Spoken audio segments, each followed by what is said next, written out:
This is Canon Fodder, episode 64, live from hell with my good friend Chris Sandbatch. Sir, how are you? Pretty good. And before we do anything else, I'm actually just going to jump because we're talking about an epic poem today. And all epic, one of the things we're going to talk about the requirements of an epic. And one of the requirements of an epic is that it has an in medias res beginning. Mhm. And these are some of the most important lines I think that have ever been written in the English language. And I'm just going to read them out loud real quick, and then we'll go through them. And this is the way this story begins, and it just rolls in like this. Of man's first disobedience, and the fruit of that forbidden tree whose mortal taste brought death into the world and all our woe, with loss of Eden, till one greater man restore us and regain the blissful seat.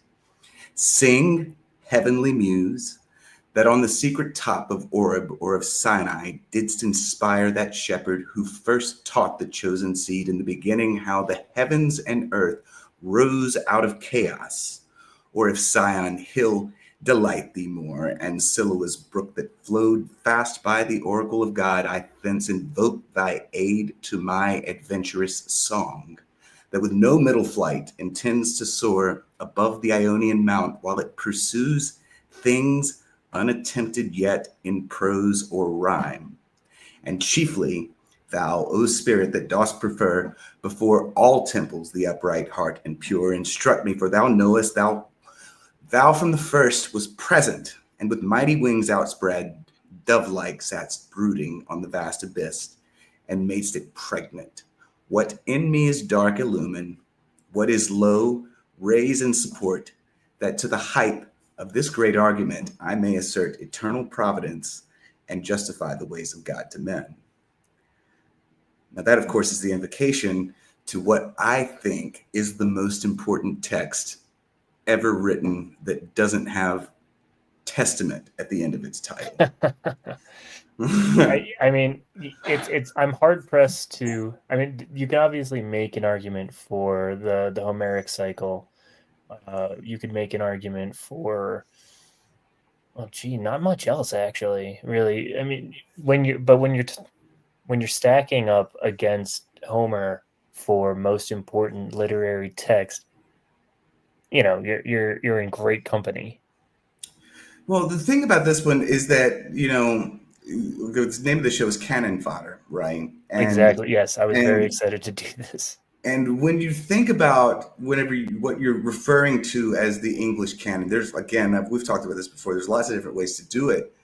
The way I do it, and really the way everybody does it, but they may not do it as self-consciously as I do it, is that especially if you're talking about the English canon, not necessarily the Western canon. If you're talking about the English canon, this is the book. Like, okay, so you have all of the books ever written in English. And I got in an argument with Semiagog the other night about this because he wants to put the Odyssey, and he wants to put the Iliad and the Odyssey in there first. And I'm like, okay, which Iliad and the Odyssey? Whose translation? Okay, you run into these prophecies where Iliad and the Odyssey weren't Just the general Habsburgian Odyssey. right. Yeah. That was for everybody who didn't know. Like, again, like whenever I come on the Canon Fodder, existential crises erupt in my life around whatever. Like, so like we do a book about New Orleans. I pack up and leave New Orleans. We do a book about romance. My girlfriend dumps me, and I was like, shit, we're out of existential crises for me to have. And then the night before, we talk about this book that's so important to me, and like I'm like the most like raging Protestant in the history of the world. The House of Habsburg swoops into my life and forcibly converts me to Roman Catholicism last night. I'm like, oh man, here we go. So now I'm on the other team formally, but I'm going to try and do this one as well as I can because I really only know this one from a Protestant perspective, and especially again from the perspective of English Protestantism. This is the most important book that's ever been written, and like those lines that I just read there, let me finish first, and then I'll go back through these a little bit. But when you're talking about the English canon, you have a difficult time adding something like the Iliad or the Odyssey, because again, whose translation? Neither the Iliad or the Odyssey were really translated into English until almost contemporaneously with the production of this book in English. Okay. So like, I think, you know, there were scattered sections and like glosses of the Iliad and the Odyssey in English, but I think John Dryden's translation may actually come out after Paradise Lost. So like when you're considering when you're considering something like the English canon, you have to consider that this book was very consciously written to be like, okay, because Milton, you know, this is written by John Milton, and John Milton, he's an interesting guy. We'll talk about him a little bit more in a second too. But he is not like William Shakespeare. Okay, he is not like some hick from the sticks who got lucky with a couple of comedies and found himself making money in the big city. He was born in London. You calling Shakespeare a hicklib? Shakespeare was a hick. I mean, he's from Avon. You know, he's this dude he's kind of like me. Shakespeare is a very like Sandbatch coded character. He's this dude from this like city that's on the periphery of the burgeoning British Empire. His dad wants him to get a normal job, and he's like, "Fuck you, Dad." And I'm going to be an internet racist instead. Yeah, I'm going to go be an artist. Yeah, is what he gets lucky. I mean, you know, it's like arguably Shakespeare's first couple of plays aren't even that great. He gets lucky and he starts getting better at the same time that he starts getting luckier and luckier. And the next thing you know, this dude from Avon is, you know, he's living high on the hog in London. Milton comes 2 generations later, and he has a much tougher row to hoe in the sense that he was born with a lot of expectations. He was born a member of the urban bourgeoisie in London itself. And he goes to Oxford. I think, he went to Cambridge. He goes to Cambridge. He doesn't take a degree because he gets in an argument with his tutor. And this is a thing that's very familiar over the course of Milton's life, as he likes to get in these arguments. Okay. But, Milton has this, he is not like just an artist. This is another interesting thing about it, is that he is, unlike some of these other characters, he plays a very active role in public life and in the politics of what are probably the 3 most turbulent decades in English history. So all of this is going on as well. But, he always has this idea that what he's going to do, because this is the way, and it is a Puritan text. This is like not a German Protestant text. This is an English Puritan text. And what this thing is doing, okay, is he is taking, there's the Old Testament and there's the New Testament, and these have been translated into English already. We have the King James version of the Old and New Testament. And Milton has really, from very early in his life, he has this idea that he is going to, at some point in his life, sit down and explain the English people to themselves, explain this place that they find themselves in. And we can, you can see all of that. This is, just in this, what is this invocation to the muse, which is what he said. Milton has read the Odyssey, and he has read the Iliad, and he knows these classical forms. And he does this very interesting, because what is the one from the first in the Iliad? It's rage, speak to me, goddess of the rage of Achilles. And then I can't remember what it is, and I can't remember the one from the Odyssey is less.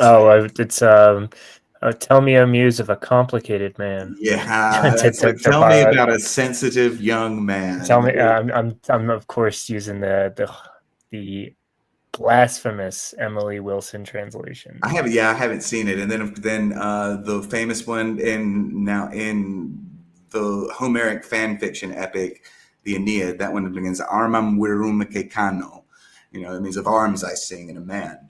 But what Milton and we'll also, as soon as I get finished here, we'll talk about why he's decided to go about doing it this way, because he actually writes this thing very late in his life, after most of these events have occurred. The version I just read to y'all comes from 1674, was when I think and that was, I think, the second edition of it. I think the first one came out in 1661. But Milton is an old man, and he's gone blind, but this is a thing that he had sort of conceived himself doing much longer ago than that. And this what he's going to do is he's going to explain the English people to themselves, but he's also going to justify them before God himself. And so, I mean, this is like really when that first section, this is his invocation to the muse, but he does some things differently immediately. Okay. Of man's first disobedience and the fruit of that forbidden tree whose mortal taste brought death into the world and all our woe. What is he talking about? Okay, this is Adam and Eve. Okay, you know, till one greater man restore us, it's Jesus. And then we get the muse. We get heavenly muse. We don't get a named muse. We don't get Melpomene. We don't get Clio. We don't get Terpsichore. We don't get Urania, but we will get Urania later. He does. This poetic figure starts to trust Urania among the other muses a little bit more, and he has a couple of conversations directly with her. But again, call directly, to call your attention, because these early lines are so important to how you go about reading the rest of this text, because he's telling you, this is like almost like Ron Burgundy. He's telling you exactly what he's going to do. I thence invoke thy aid to my adventurous song that with no middle flight intends to soar above the Ionian mount while it pursues things unattempted yet in prose or rhyme. This is ballsy. Okay, what he's doing here, I mean, like this is he's telling you Homer, Virgil, that stuff is good, but no one has ever tried to do what I've done here. He says, I've gotten it all right. And this is because of his position in the world, is this man who is he's a very well educated. He's a former member of Cromwell's government, but Cromwell has also thrown him in jail. He was a rabble rouser. He's the guy who wrote the justification for killing the English king, and Iconoclastes is the name of it. He wrote the formal justification for killing the King of England. Okay, this is a dude who's done some stuff. And he says here, what I'm going to do is justify the ways of God to man. So it's like this Bible that has been so confusing for us since we have left Roman Catholicism. I am going to tell you what it means. And I'm going to use, but in order to do this, I'm going to need, quite literally, the heavenly muse herself to enter into my body while I do it. Okay. And then I'm like, okay, I'll stop for a second, because I think I just threw a bunch of stuff at the wall. No, and I listen. You can keep going as long as you want. It makes my job here easy. Okay, so like but again, whenever I go back and I talk about discussing the English, when you're building the English canon, there's a very real sense in which this book has to come first in the English canon. We have all these books that are written in English. This is, like whenever and this is literally what I'm doing kind of with my life right now, is like attempting to sort of programmatically assemble the English canon. In order to do that, I have to have one book that I know is in it. You need that one. You need the cornerstone piece. You need the cornerstone brick. And in fact, and sorry to cut you off, but really the canon up until maybe the 1700s is pretty well established, right? And everything after that is we don't know yet. Not enough time has passed. Well, yeah. Then there's this whole thing where it's like this idea of establishing a canon for English writing is not actually even as old as the canon itself.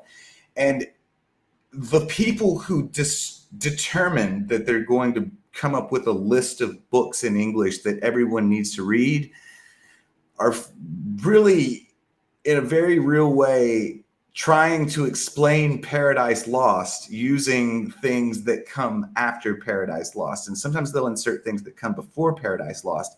But to grab the moment when Paradise Lost drops, there's not really an Iliad in English. There's not really an Odyssey in English. There's a King James Bible. There are Shakespeare's plays, but Shakespeare is, he's a sort of well-regarded figure from the previous century. But the Jacobean theater, that Jacobean theater ban happens in the intervening time. and an English Civil War occurs. And so like Shakespeare does not really start to take on the really central role that he holds in English literature today until after Milton dies. Andrew Marvell, who is actually Milton's like sort of little mini-me, really participates in the rehabilitation and the uplift of Shakespeare. But at the time, whenever this book comes out, this is not a book that drops and like doesn't make money or anything like that. It's not a book that like slides. It's not a book that slides off into obscurity and then gets rediscovered much later. It is immediately a profoundly important text when it drops. Like when this is like the great John Milton has produced this massive epic. Okay. But again, to go back and grab, because what has he done here?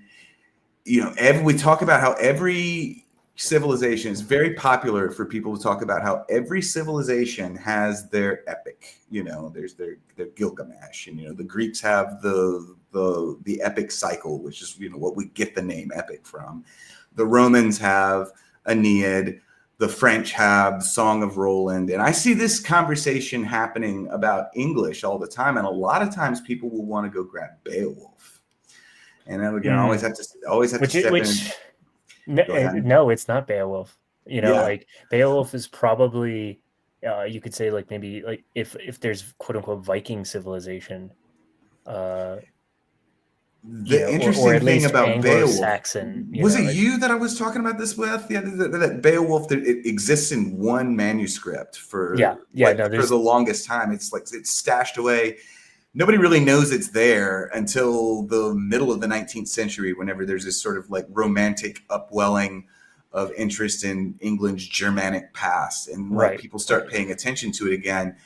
But old doesn't mean important, and not to say that Beowulf isn't important, right? Because it's a great work. It's I can see how it shaped the English character. But it is not. But how does it shape the English character? Like, what stamp after the year 1066 does Beowulf have on the English people?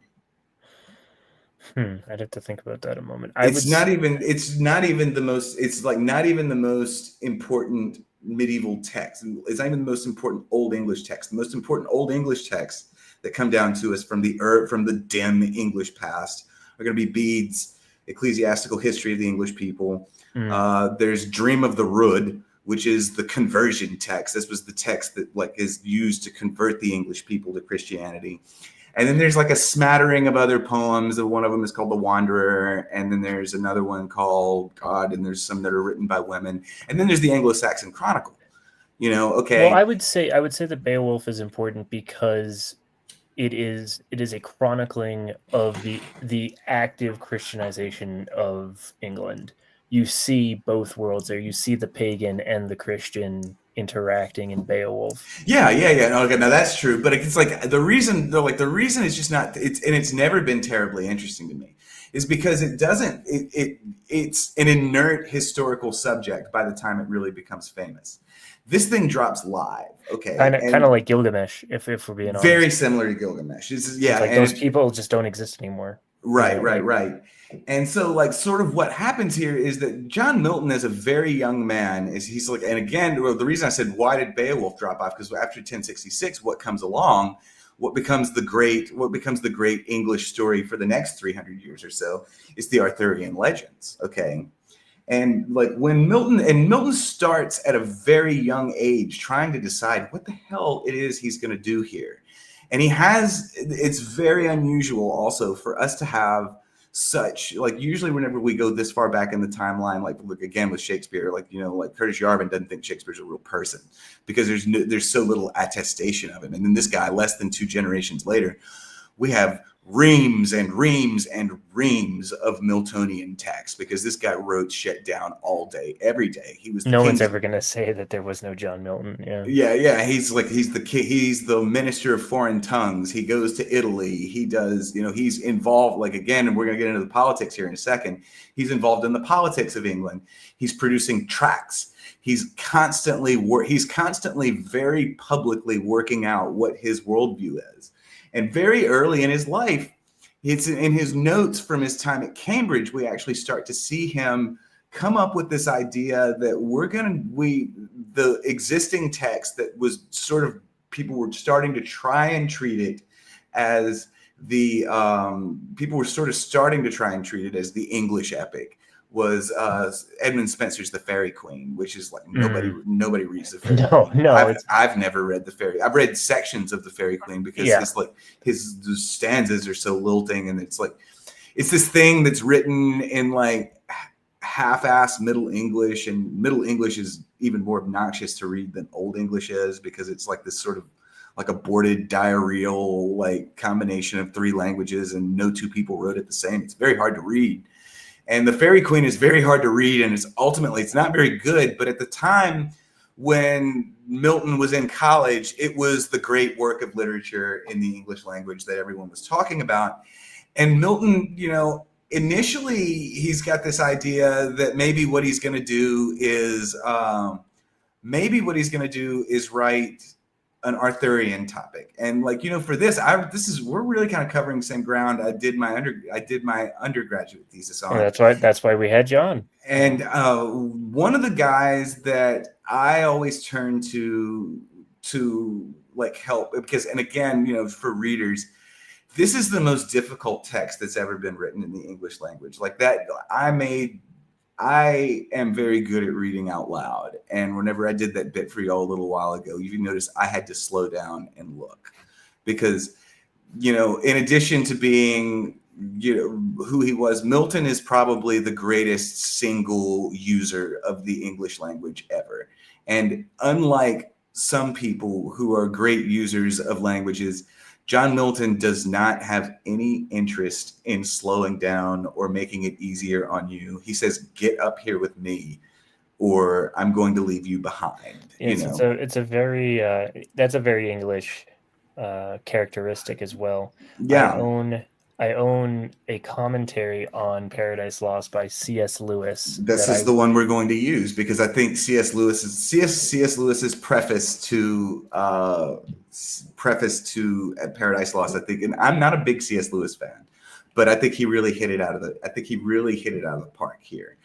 And he goes into this sort of development, says, because we know that Milton, there's a couple of things that he's thinking about. And Milton he's done this thing where he's gone on this as a younger man. Again, he writes that when he actually sits down to write Paradise Lost, he's old and he has gone blind. Okay, he can't see anymore. And in fact, again, to give you an indication of what type of person John Milton is, he hated women. He hated women so much. He had 2 daughters. And he trusted women to read so little that he taught them how, because he needed all these references. He needed to be able to refer back to all these Greek texts that he had read, but he couldn't see anymore. And so he trains his daughters to pronounce Greek and Latin, but he doesn't teach them to understand Greek and Latin. What is it about epic poets and blindness? Well, he thinks about that a lot, and and the thing that I'm sort of holding off on talking about until we get a little more context here is this question of whether or not, who the hell is telling this story? Is John Milton telling this story, or is some anonymous poet telling this story? What the hell is happening here? But we got to talk about what an epic is and how Milton arrives here first. And again, we know from his Cambridge notes, which C.S. Lewis, wonderfully went and parsed out for us, that there was a moment whenever he was thinking about writing on an Arthurian topic, but he ultimately decides not to. And then he writes this pamphlet earlier in life, and this is during the Long Parliament. He writes this famous pamphlet called On the Reason for Church Government, but his pamphlet titles frequently don't have anything to do with what he talks about. And in this pamphlet, and this is much earlier than when he actually sits down and starts to write Paradise Lost.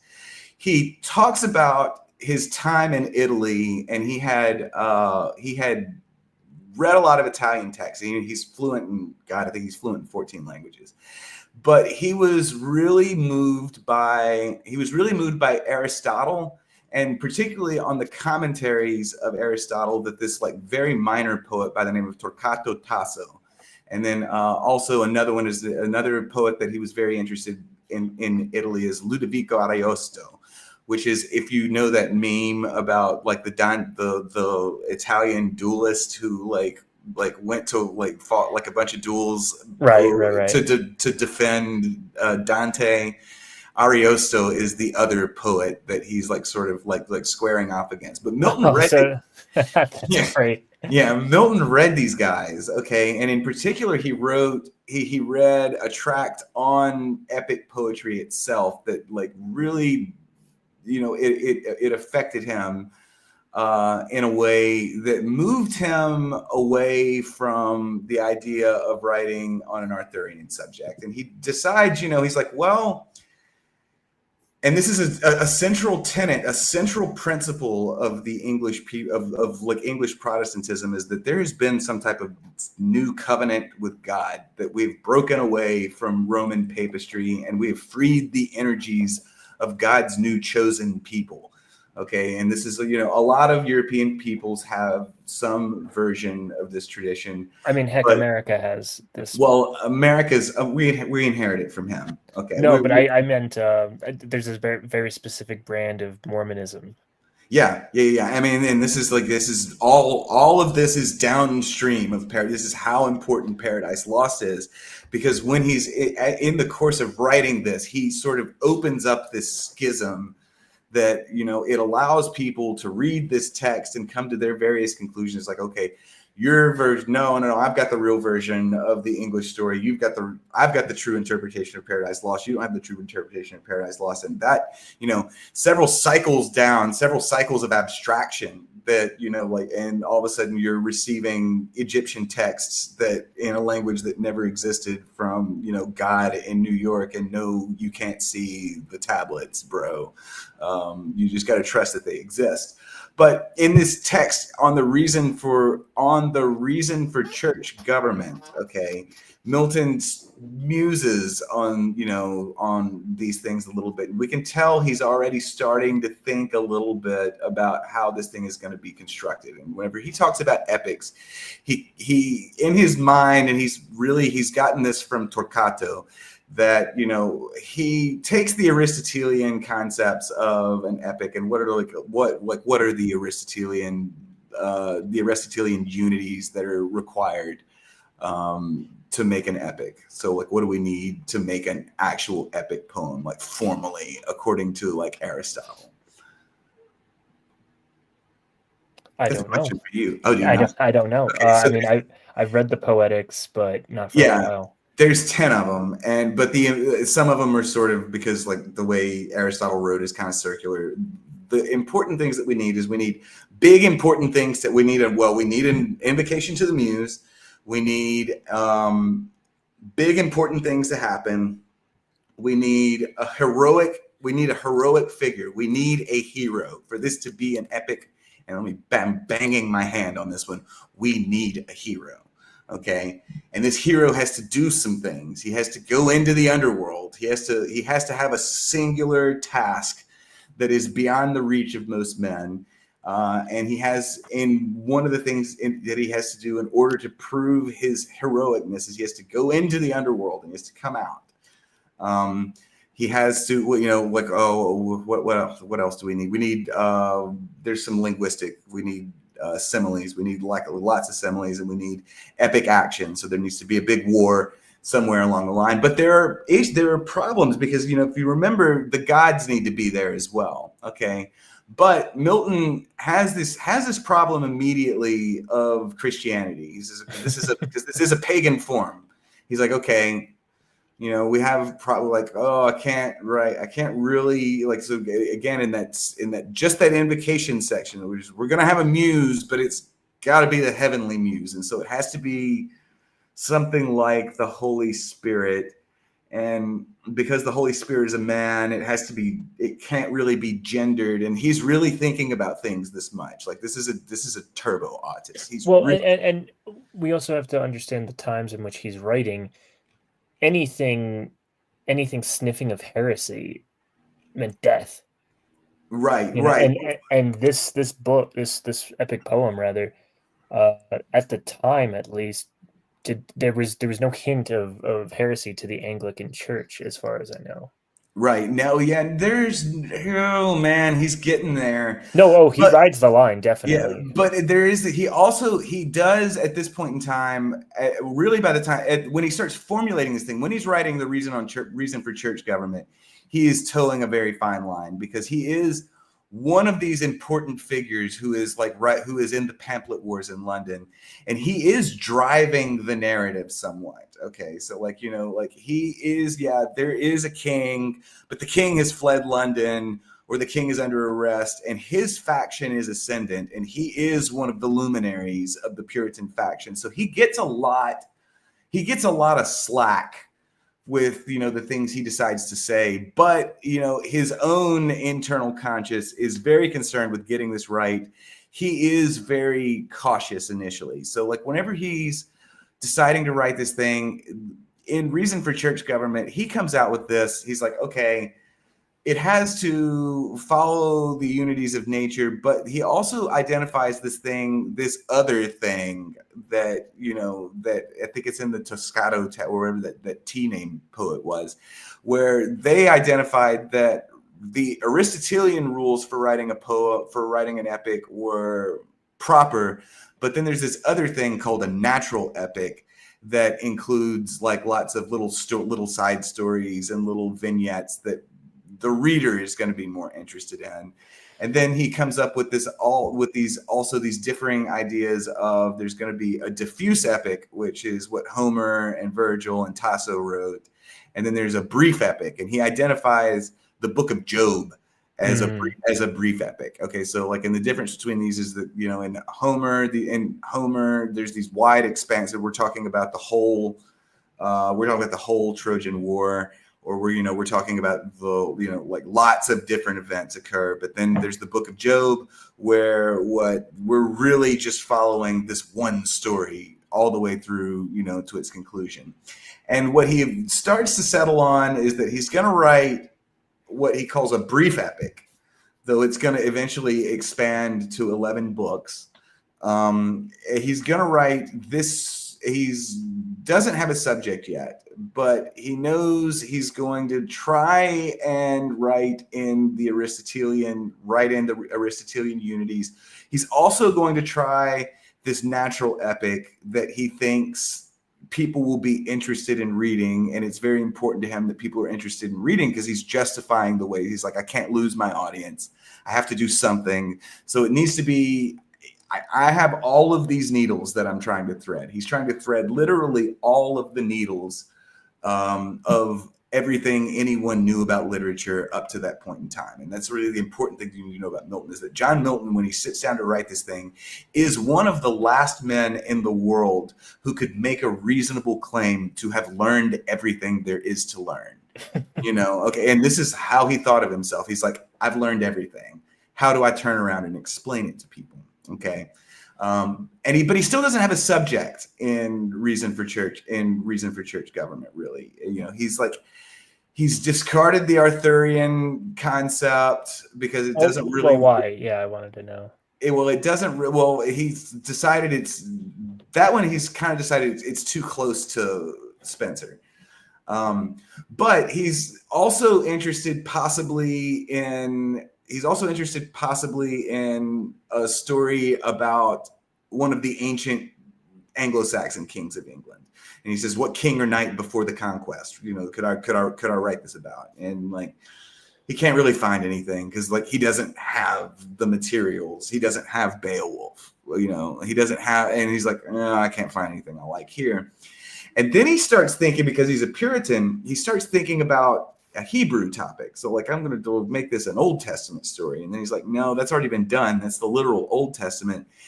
And then he's kind of left. So he kind of backdoors himself into this. He kind of backdoors himself into this story, and he's thinking about the book of Job, but he backdoors himself into this idea that, okay, I'm going to have to write what happens in the creation story in such a way that the English people can understand what we've spent the last 15 or so years doing, and finally, 1660s or so, he's got everything, he's got all his ducks in a row, and he sits down to write this thing, and that's Here's a question that is going to have a long answer, and you're going to hate me for asking it. no. Is Paradise Lost a rebuke of Cromwell, or is it an exhortation? Oh shoot, it's like that's a very difficult, because he has mixed feelings about Cromwell. Cromwell throws him in jail, and Andrew Marvell has to go grovel to get him out of jail. But he does early on in his life. Milton takes the side of the Roundheads, and not only does he take the side of the Roundheads, he's a particularly extreme Roundhead. Like religiously, he's not just a Puritan; he's a soul sleeper, which is like, this is like someone who believes that, and because he's gone back and he's read this Old Testament story about the shul so literally, what he actually believes is that when someone dies, their soul blinks out of existence, their soul sleeps, and then like at the moment of judgment, what's going to happen is that everybody's soul blinks back to life, and they're judged, and if they're found wanting, then their soul blinks out of existence. They don't necessarily go to a place called hell. He thinks that Christ has saved everyone from hell, so they don't go to hell. But the thing that happens to them instead is they blink out of existence as though they never were, which is even more turbo frightening when you think about it. Well, honestly, I would actually argue the opposite, that it's more merciful than hell. That's the way. And I was, until last night, I was a soul sleeper. So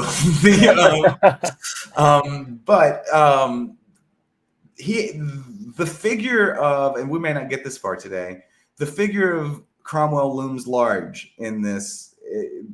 There are certainly aspects of Cromwell that creep into Satan, the satanic character. There are aspects of Cromwell that creep into the Michael character. There are aspects of Cromwell everywhere. So this is both an exhortation to the Cromwell principle, but it is also a criticism of the Cromwell principle. And like, that's another thing. So this book not only has timeless, and not only has permanent mythological timeless aspects to it, it is also very topical, and he is commenting on the direct events that have happened in his own lifetime.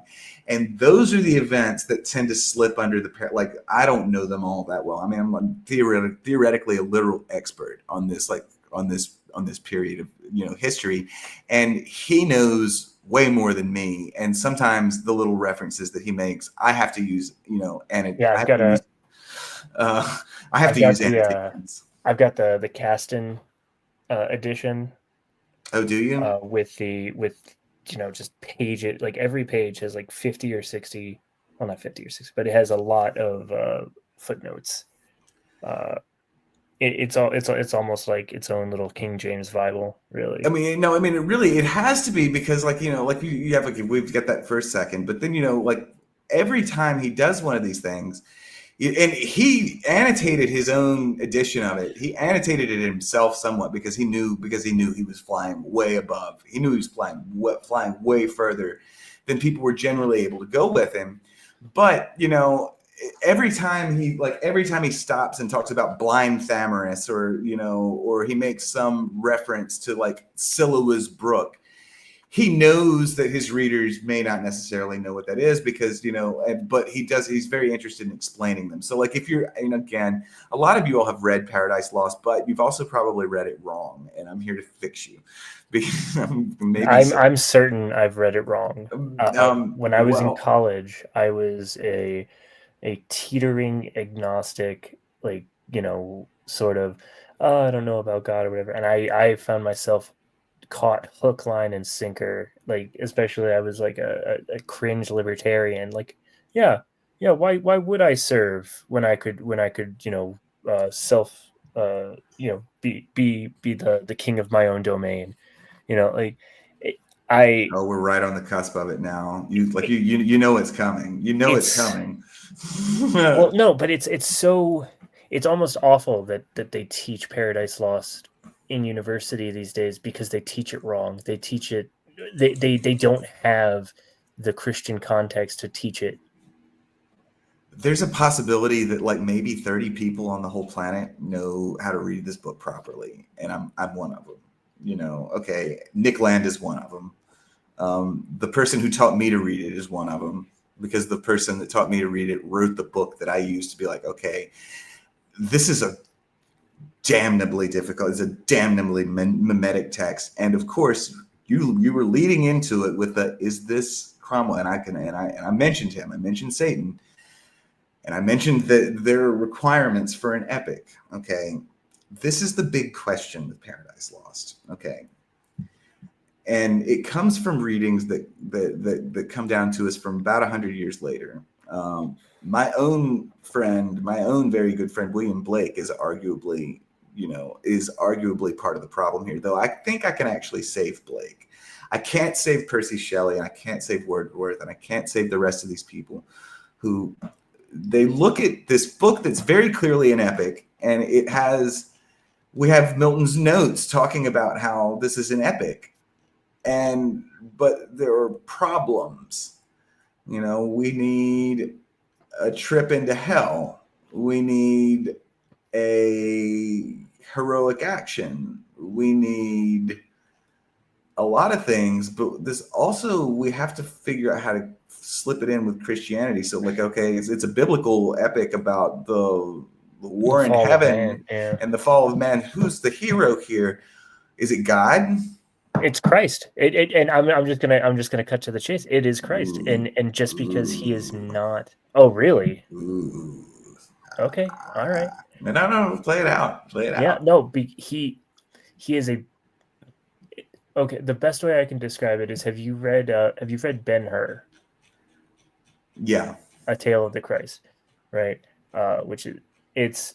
You know, the whole point is, you know, Judah Ben-Hur might be the protagonist, but he's not the hero of the story. Right. And in just like Paradise Lost, where Satan is the protagonist, he is not the hero of the story. He is not the focus of the story. Is he the protagonist? Again, and Satan appears, and Satan is at his most dazzling in these first three books, which is what we're talking about. And God, we may not even get all that far, because we may just get stuck right here for the rest of the night. It wouldn't be a wasted hour and a half. But no, I mean, this is the most important question in English literature. You know, like whenever you're just asking, God, there are people that come to me with this shit all the time, and they want to like have to know. And when people misinterpret it, my ex-girlfriend misinterprets it, and she's veered off into Satanism as a result of it. You know, it was like, oh, it's like, shoot, Luciferian, you're going to hell because you've read this book the wrong way. You can possibly damn yourself to hell by reading this book the wrong way. Like, I'm being very serious. If you buy into that Satan is the hero, and this is what most people do, because they look at this poem, and initially in the first book, and you know, I'm gonna have to go grab some text here now. I'm gonna have to go grab some text. So we need the introduction. Say first. No, we got to skip down. We need Satan to wake up. I think it's round. He threw his baleful eyes round up. Yeah, here we go. So Satan wakes up. Yeah, dude, I know you. I had to go to my bookshelf and get my physical copy, and here we are in the 21st century. We have PDFs. So yeah, this is after this invocation. This is lines 1 through 126. By the way, we've been talking for 45 minutes, and we're 25 lines into this poem. It has thousands of lines. There's no way I could spend the rest of my life talking, like just moving in and out. And many scholars have, like most scholars that are Miltonians, they spend their entire careers working on this book. But the next thing that happens immediately after we have our invocation to the muse is boom. Okay, in the Odyssey, in the Iliad, we get the invocation to the muse, and then where are we? What's the first thing that happens? A council of war. So all of the Greek kings are standing, around outside Troy, and they're trying to figure out what they're going to do next. So we have hastened into the midst of things. This we're straight into the middle of this story. In medias res is what it's called.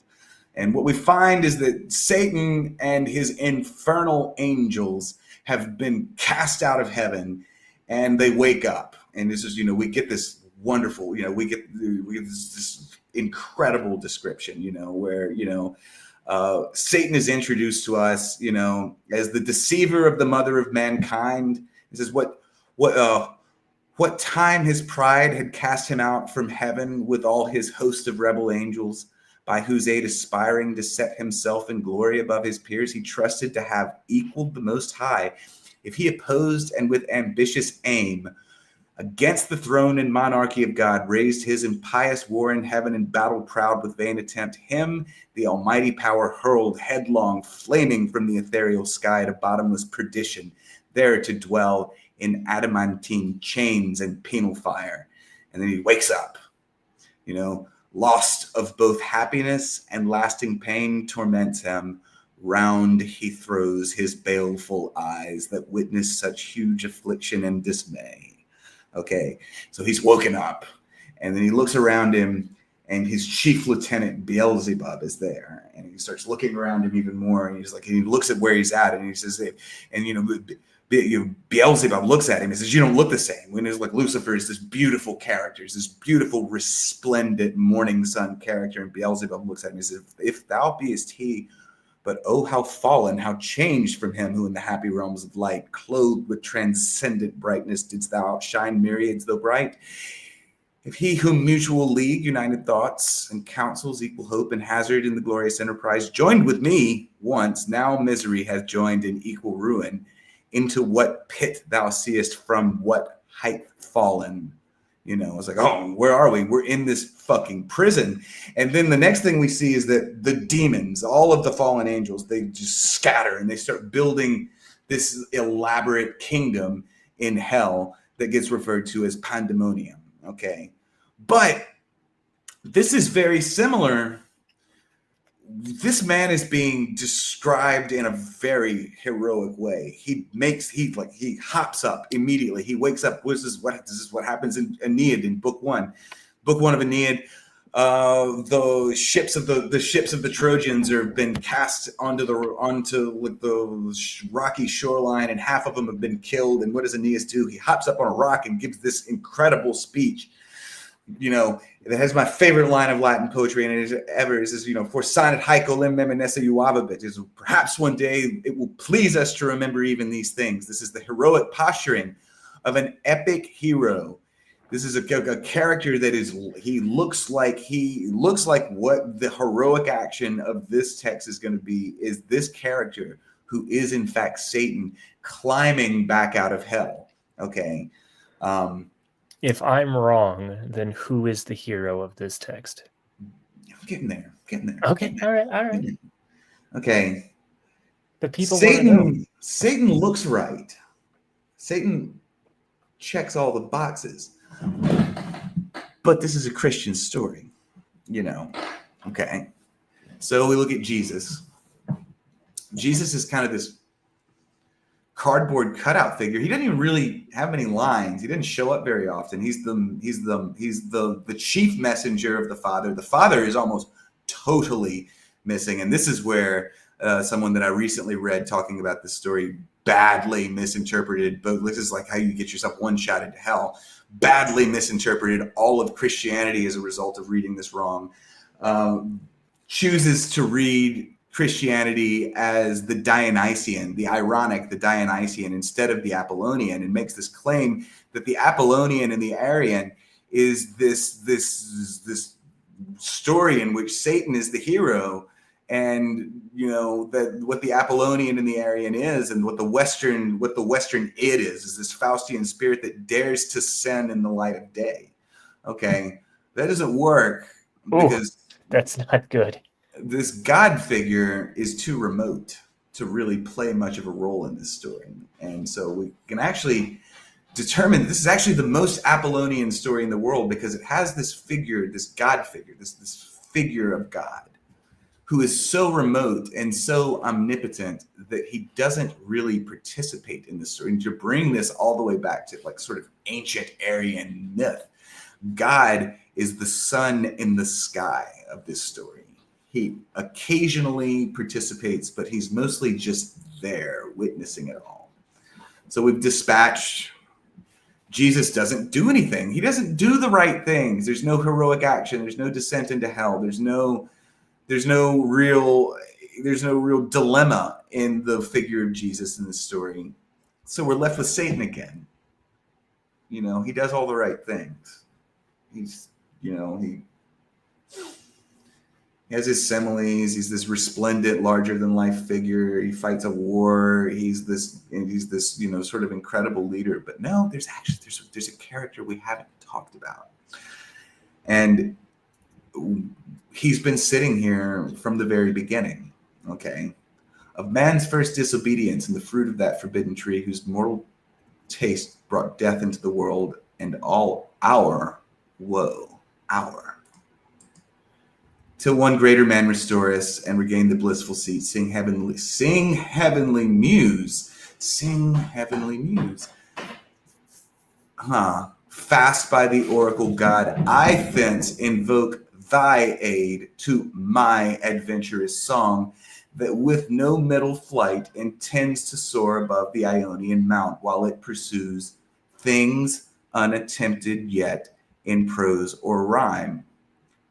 Then we get again, what in me is dark, illumine, and what is low, raise and support, that to the height of this great argument I may assert eternal providence and justify the ways of God to men. That's pretty heroic, isn't it? Oh, man. I'm going to justify the ways of God to men. So, Oh, man, I just got it. Enter this third figure, the poet himself, as the hero of Paradise Lost. Oh, and man. This is the incredible inversion. This is him. This is him, like, confronting Satan. This is him seeing, like, he steelmans Satan as much as possible. He almost gets one-shotted into Satanism himself. Yes. And oh man. Okay, so here's what's going on here. So like now we're moving in the figure of Satan. The figure of Satan is at his most dazzling at 2 points in this book. Okay, at 2 points in this story. I mean, again, we could go through what happens. We go through what happens in the rest of book one. Satan. I mean, some of Satan's biggest bangers come in book one. This is where he says we get the famous where is it here? Oh, I marked it out. The celestial light. Oh yeah, here wait. And he's like looking around at his demons. We're gonna make the best of this. And he says, and what should I be? All but less than he whom thunder hath made greater. Here at last we shall be free. The Almighty hath not built here for his envy, will not drive us hence. Here we may reign secure, and in my choice to reign is worth ambition, though in hell. Better to reign in hell than serve in heaven. Okay, that's as we get that. And this is, still part of Satan's speech to his army of fallen angels. And then, what else? There's some other incredible thing, but, just to grab some of these references get so obscure. Like some of them are very difficult for even us to recall. It's just like, it was when the patient rod of Aramis, the sun in Egypt, he's just grabbing all of this very obscure Eastern literature, Egyptian literature. And then we get, this is another one of the things that really makes it seem like this is the character, that Satan is the hero here, because we get the genealogy and the list of the demons. So we get the hero, the names of the heroes, sub-heroes, the demigods, and the Hectors, and the Odysseus's, and right. You're gonna, and it's funny too, because you're going to really, if you're a perennialist or sort of a neo-pagan, this book's gonna piss you off because all of your gods, quote unquote, all of your lower G gods are demons. Yeah, they're here. They're here, and they're in pandemonium. Yeah, they're here, and except with one exception. There is one that is not down there. Now, human heroes tend to not be in through the course of this book. Human, like, other again, because this poet is a man, this heroic man. Humans tend not to be in hell. They tend to not be demons. But, you know, the moments at which Satan is at his most dazzling, you know, again, in book 2, he does this thing where he goes, you know, where he shouts down, he's gotten his demons all worked up, and he's like, we're going to attack right now. And he calms them down, you know, and then, you know, Mammon gives this speech about vassalage, you know, about hard liberty, you know, like death, like, you know, eternal vanquishment and true liberty.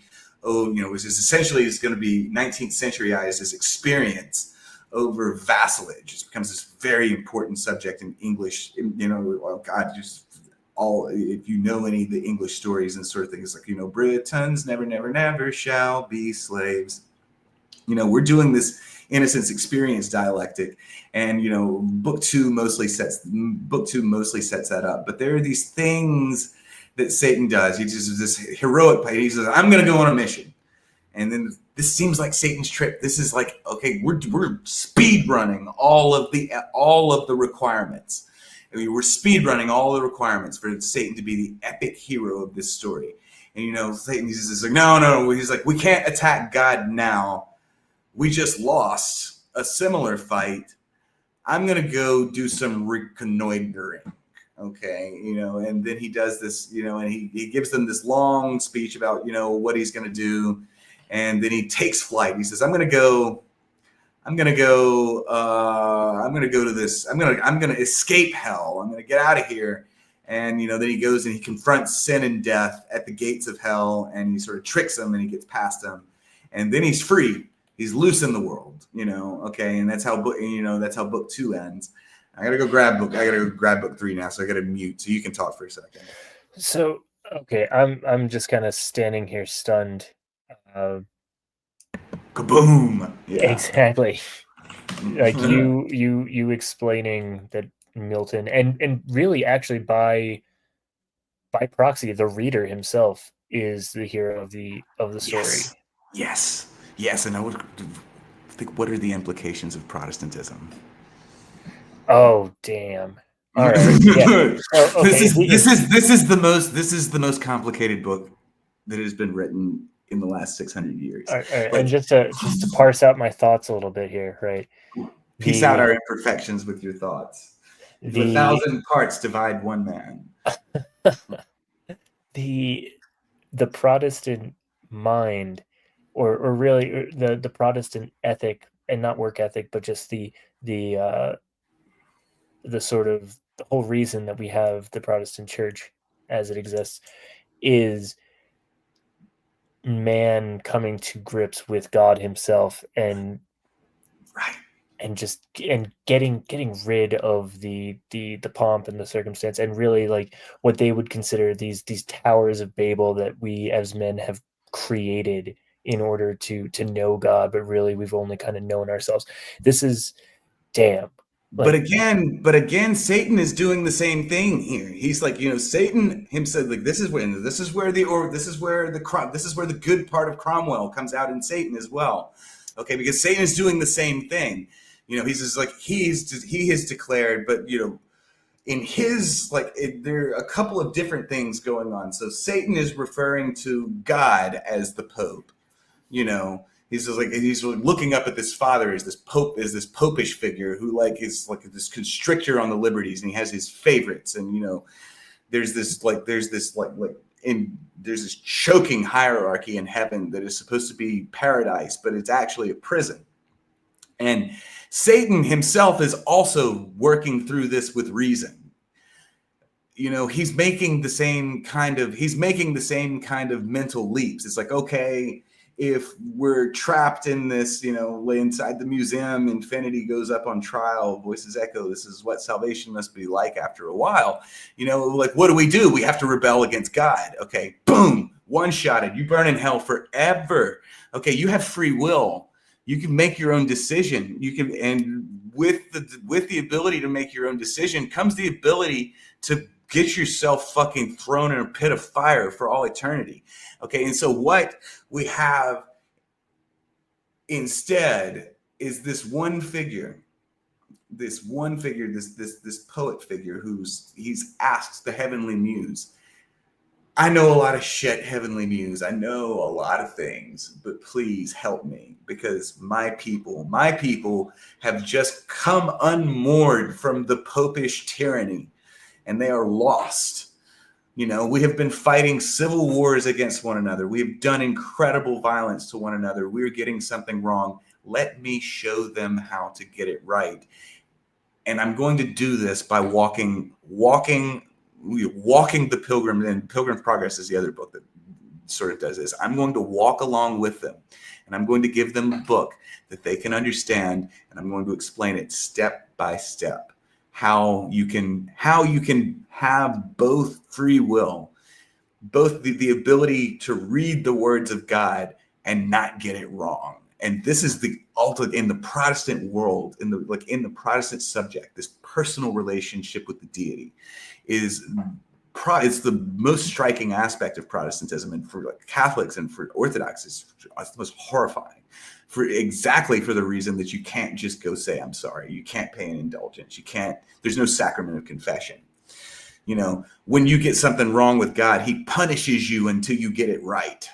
You know, and so you have to figure out what it is. You have to figure out what it is that you've gotten wrong. But let's go turn to book 3, because this story, I've made an incredibly bold claim here. Like I've just said, Wordsworth was wrong. Wordsworth was wrong. Shelley's wrong. Samuel Johnson is wrong. T.S. Eliot is wrong. Northrop Frye is wrong. Clint Brooks is wrong. Harold Bloom is definitely wrong. all of these people, everyone who teaches this book gets it wrong, except for a couple of people who we were cracked out of our skulls and happened to go to LSU, and Nick Land, incredibly, it was Nick Land sitting on a giant mountain of crystal meth also reads it, also inexplicably reads it properly. But one of the things that this book does as an epic that's a little different from other epics is that you will occasionally get, returns of the poet in the Iliad and the Odyssey, and especially more in Silver Age epics, what is that one about Lucanum, the one about the Roman Civil War. The narrator that does the original invocation to the muse comes back occasionally to foist the plot along and tell us and then this happened or something like that. But for the most part, though, as after the initial invocation to the muse, we are led to believe that the muse and the poet have fused into one. And then as the Grateful Dead song, which covers a lot of the same ground, soon, how does it go? The storyteller makes no choice, soon you will not hear his voice. And so in most of these, in these really formal, classical epics, the poetic voice disappears into the story, and there's no thrownness, there's no subject, there's no subjective consciousness between the telling of the story and the manifestation of the story. Milton's narrator comes back a lot, and every time, and if my crazy screeds have moved you to read this book again, pay close attention every time this narrator comes back. Okay, and so like I said, in book 1 and book 2, Satan is at his most dazzling.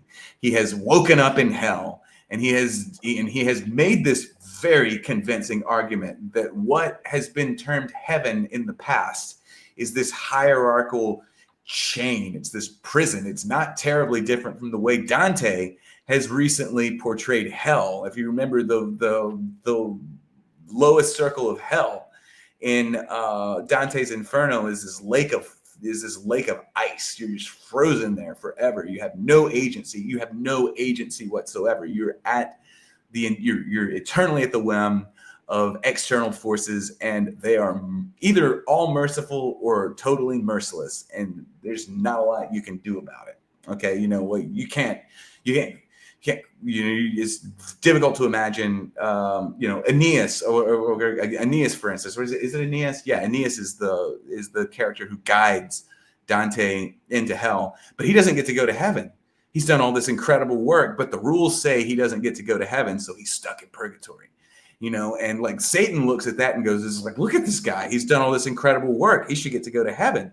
And look what he did to Moses. Moses devoted his whole life. Job devoted his whole life to this character, and God didn't do anything for him.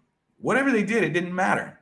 You know, so this character God must be this thing against which we must rebel. Okay, and we've been given this incredible argument, and Satan he's lost his battle. He's lost his battle, and he's woken up in hell with all of his army around him. It's almost like Robert E. Lee at the end of Gettysburg. You know, it's like, he wakes up in hell, and the demons are still cheering him. You know, it's like, you're our champion, you're our hero. You know, we lost, we got kicked out of heaven, but we're glad to still be here with you because we think you're right. You know, this incredibly convincing, dazzling poetic figure that is Satan in the first 2 books of Paradise Lost. And then there's this hangover moment. We just like, like curtain drop. The curtain comes back up in book 3. And these are the lines we get. The poet is standing here again, center stage. And he says, "Hail, holy light, offspring of heaven, firstborn of the eternal, co-eternal being. May I express thee unblamed. Since God is light, and never but an unapproached light dwelt from eternity, dwelt then in thee. Bright effluence of bright essence and creator, hearest thou rather pure ethereal stream, whose fountain who shall tell before the sun, before the heavens thou wert? And at the voice of God, as with the mantle didst invest the rising world of waters dark and deep." Okay, so he's like kind of gassing God up a little. He's gassing God up a little bit. But he says, "May I express thee unblamed." What blame? You know, what have you done? You maybe encountered this satanic figure and you were a little too fucking impressed, bro. You know? And then we get this bit, the rising world of waters dark and deep. And he says, "One from the void and formless infinite, thee I revisit now with bolder wing. Escaped the Stygian pool." He's been down in hell. Oh, that's one of our requirements for an epic, isn't it? There's got to be a trip into the underworld.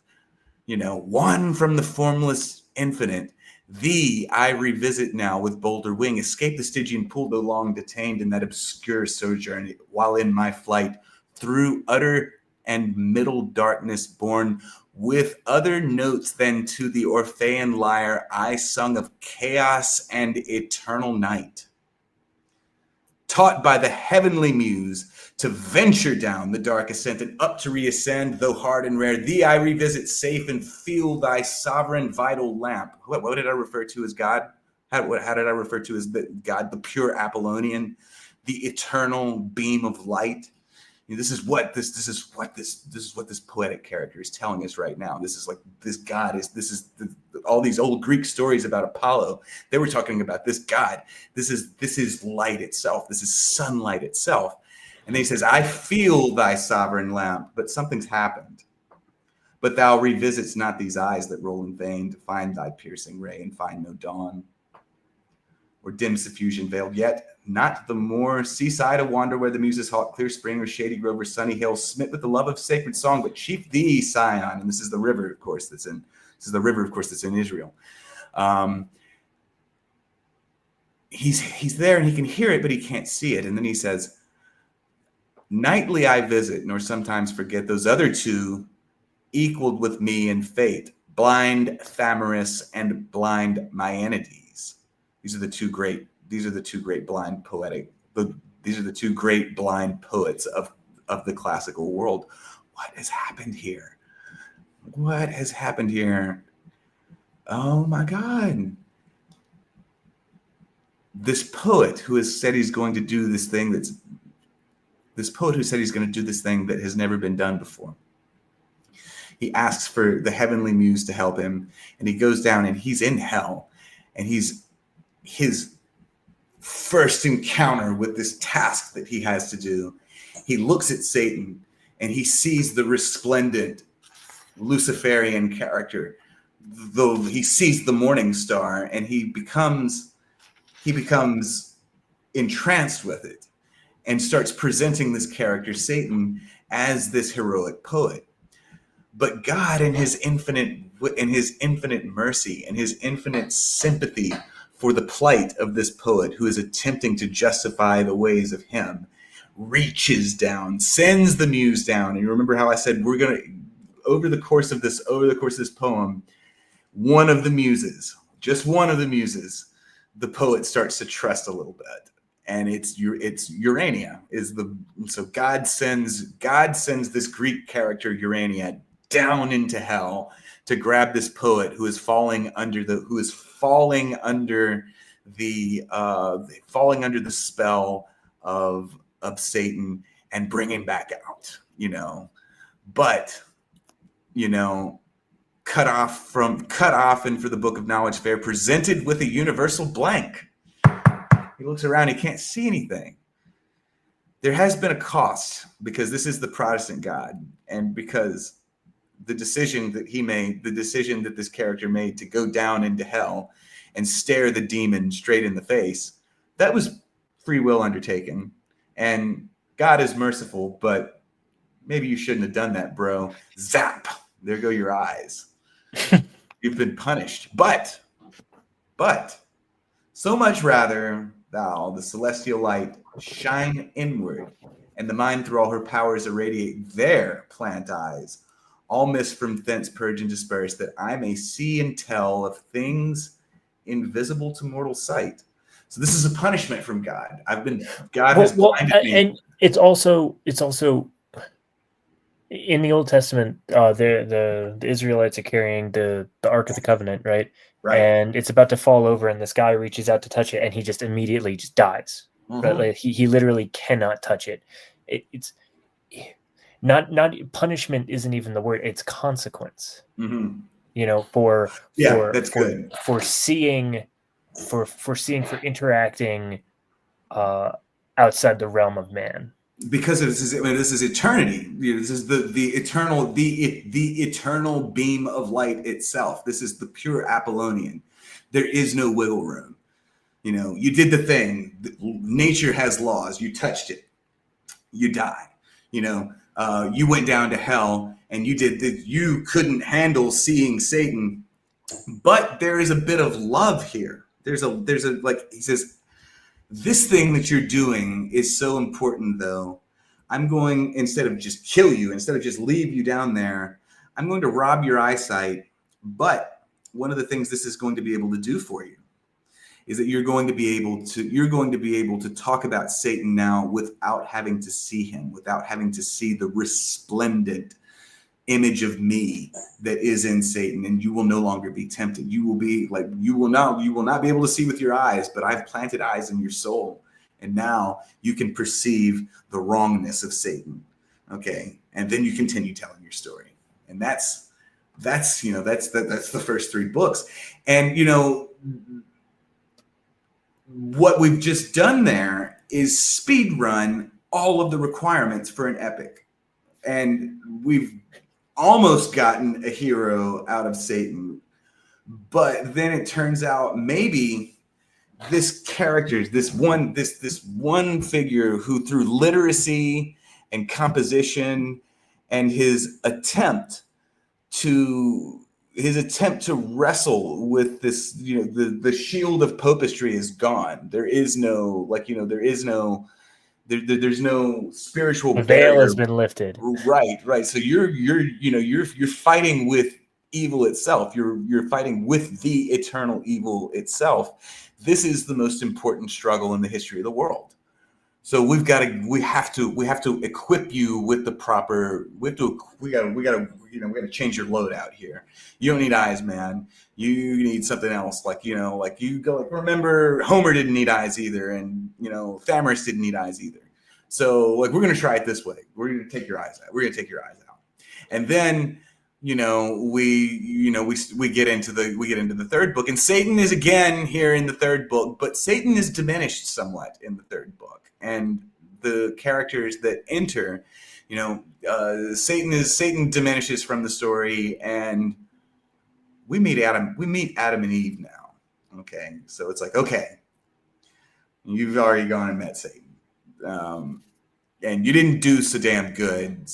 We can't afford to let you fuck this one up. So I'm going to blind you, and now you can talk about my chosen children. Now I can introduce you to them. So like, yeah, now we can go talk about the men. We can go talk about the men and women who are essentially your charges, the ones who, you are their son, you are their child, and you are going to help their other children fight their way out of this fucking wet paper bag they've enclosed themselves in, and that's what we're doing here. Chris, can I pause you real quick? Yeah. Okay, I'll be right back. Totally. Sorry, I had to take a break real quick in the middle of that. You were explaining book 3 more or less. The rest of book 3 is like, I mean, I don't know that we're not going to get all the way to the War in Heaven, and I have already done. I mean, the rest of it, maybe I'll do some spaces and I'll walk people through some, because it's, again, at this point, it just kind of turns into a very difficult text to read. That is a very good text to read, but it kind of diminishes for a few books, because Satan is kind of gone a little bit, and like he returns again in book 6, whenever we actually get to go back in time and find out about, because again, remember, we've started in medias res, so this is after the War in Heaven has occurred, and then like sort of what's going to happen in the next couple of books is that we're introduced to the characters of Satan, and Satan is stalking around Eden, and he's like looking for he's looking for Adam. He's watching Adam and Eve, and then these characters come down. Michael the archangel comes down. The named angels are going to sequentially come down, and they're going to explain, they're going to explain what the hell just happened. Like, how did you, why do you exist? Why does this place Earth exist? And then we get to go see Satan in his resplendent, dazzling armor again in book 6. And I don't want to jump ahead into book 7. I have a huge long Substack on book 7. So if we don't cover it, maybe I'll cover it in the Substack. But the thing that I needed to prove has been proven. I actually feel like there's this spiritual weight off my soul, because I've done this talk individually with people before, and I've failed to convince people before as well. And this may be the best I've ever done, because I think I laid it out. I laid it out perfectly. Made this a good case for what the heroic. This is Paradise Lost is an epic, and it's the epic of the English people, and the heroic. And you'll hear Nick Land and I will do this. Both of us will do this a lot. When Land was writing about the canon, he refers to the English canon as the core genome of the English people. And this is because we're not necessarily a people who are very genetically tied to one another. What we have is this spirit, what we have is this textual genome that are these canonical texts that have these immutable meanings. And this one is the one that is our central text, and it's also the one that is the source of all of our schizophrenia. The English, we're a schizophrenic people, because we have as our epic this story written by a regicide, where the heroic figure isn't really the hero, but he looks like he is, and there are so many things going on at once that he posits this concept of the anti-canon as well, that like our foundational myth is so fucked up and it's so mesmerizing and it's got so many ins and outs that like when the thing that differentiates the English canon from say the German canon or the Western canon in a larger sense is that we have to do these anti-canonical dialectical shuffles where because the foundation of the thing is this very unstable text, that we have to have long discursive arguments about what goes in the canon and what counts as anti-canon and what. In fact, you could say that. Well, explain anti-canon because I think I know what you mean, but just for in case I'm wrong. Anti-canonical would be, and Milton has an excellent example of Milton. Again, Milton is the general figure here. Milton he wrote Reason for Church Government. He wrote a lot of political pamphlets. One of them was he wrote Doctrine and Discipline of Divorce, the First and Second Defense of the English People. He wrote Iconoclastes, which was the justification for killing the theoretically ordained by God minister to the English people. It's like, because you've thrown off your prelate lord, you killed your damn king. What you gonna do now? But he comes to this conclusion that what we have to do is we just got to argue it out. And in his most famous pamphlet, it's called Areopagitica, which is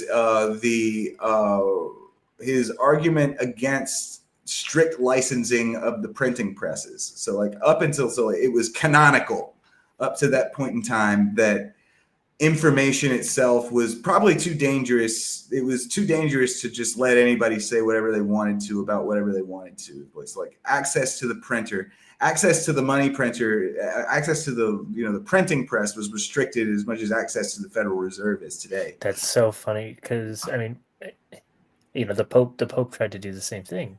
Right. But the English don't do it. Okay. The English at the moment when Milton enters this conversation, the King of England, or the government of England is attempting to restrict, and they do somewhat, and they waffle in and out of it over the course of the last 50 years or so. But Milton enters the conversation with this idea that is formally anti-canonical. It is oppositional to what has been considered the truth for all of time up to then, that the king is in charge of what people get to talk about. And he says, let me give you an argument for why we should not restrict the expression of consciousness. And then this is probably if Paradise Lost is definitely his best poem. Bill Cal Crucis likes Paradise Regained more. But the Areopagitica is people they'll go way further back in time and grab stuff like the Magna Carta and everything like that. But the origin of freedom of expression, freedom of speech, and freedom of the press are in John Milton's Areopagitica, which enters the discourse as a formally anti-canonical idea. Land would call it the satanic argument. That it's a rebellion against that which has been before. And then it enters into the parliament and to the coffee shops and the public spheres, and these English people, the English, who are these special chosen people that are set a little bit higher than everyone else, have this special ability to sort of ruminate among themselves and determine what the course of action is going to be. And so that's the formal model for the anti-canon. Well, okay, so would you say that on top of his other writings, a misreading of Paradise Lost has inspired countless works that create a sort of anti-canon? Yes. Yeah. That's literally what's happening here. And the first one, it really comes around when it's in the middle of the 18th century. I actually don't know who did it first. It might have been Samuel Johnson that did it first. But of course, the most famous instance the most famous instance of this proclamation is that the reason Milton wrote in fetters when he wrote of God and angels was because he was of the devil's party without knowing it. And that's from William Blake. I think saving William Blake from this charge is tough, but I think Blake is onto something a little bit more. But there is in the 18th century, the worm sort of this question about this epic is like, well, who the hell is the hero of this book anyway? And people start casting around and they search and they bite on Milton's head fake. They bite on the head fake is what they do. And they're like, easy. Satan is the hero. I think Blake is being a little bit more. Blake is actually reading it better than everyone else is, because of what Blake says. Okay, Milton is of the devil's party, but what actually is the thing that this poet that I've posited as the hero, what does he actually have in common with Satan? Well, okay, so I'll just answer. He's a sinner. So right. Well, yeah. The question that I had, and the one that really the way that you've laid it out, I'm like, oh no, I've made this work lesser than it is. Yeah. Yeah. I've read it so in such a small way, because the thing that's stuck in my head is like, how can anyone throw off hierarchy? How can you have a kingdom without a king? Well, you don't. The king is always there. The king is just. It's this Apollonian omniscience that is the eternal love of God, and He gives us free will. And we looks down and says, okay, but only these people, only this one people, until they get it right. And he's just like, the English people, these are the ones that I've chosen, and they're going to get it right. And then they're going to go show everybody else how to get it right.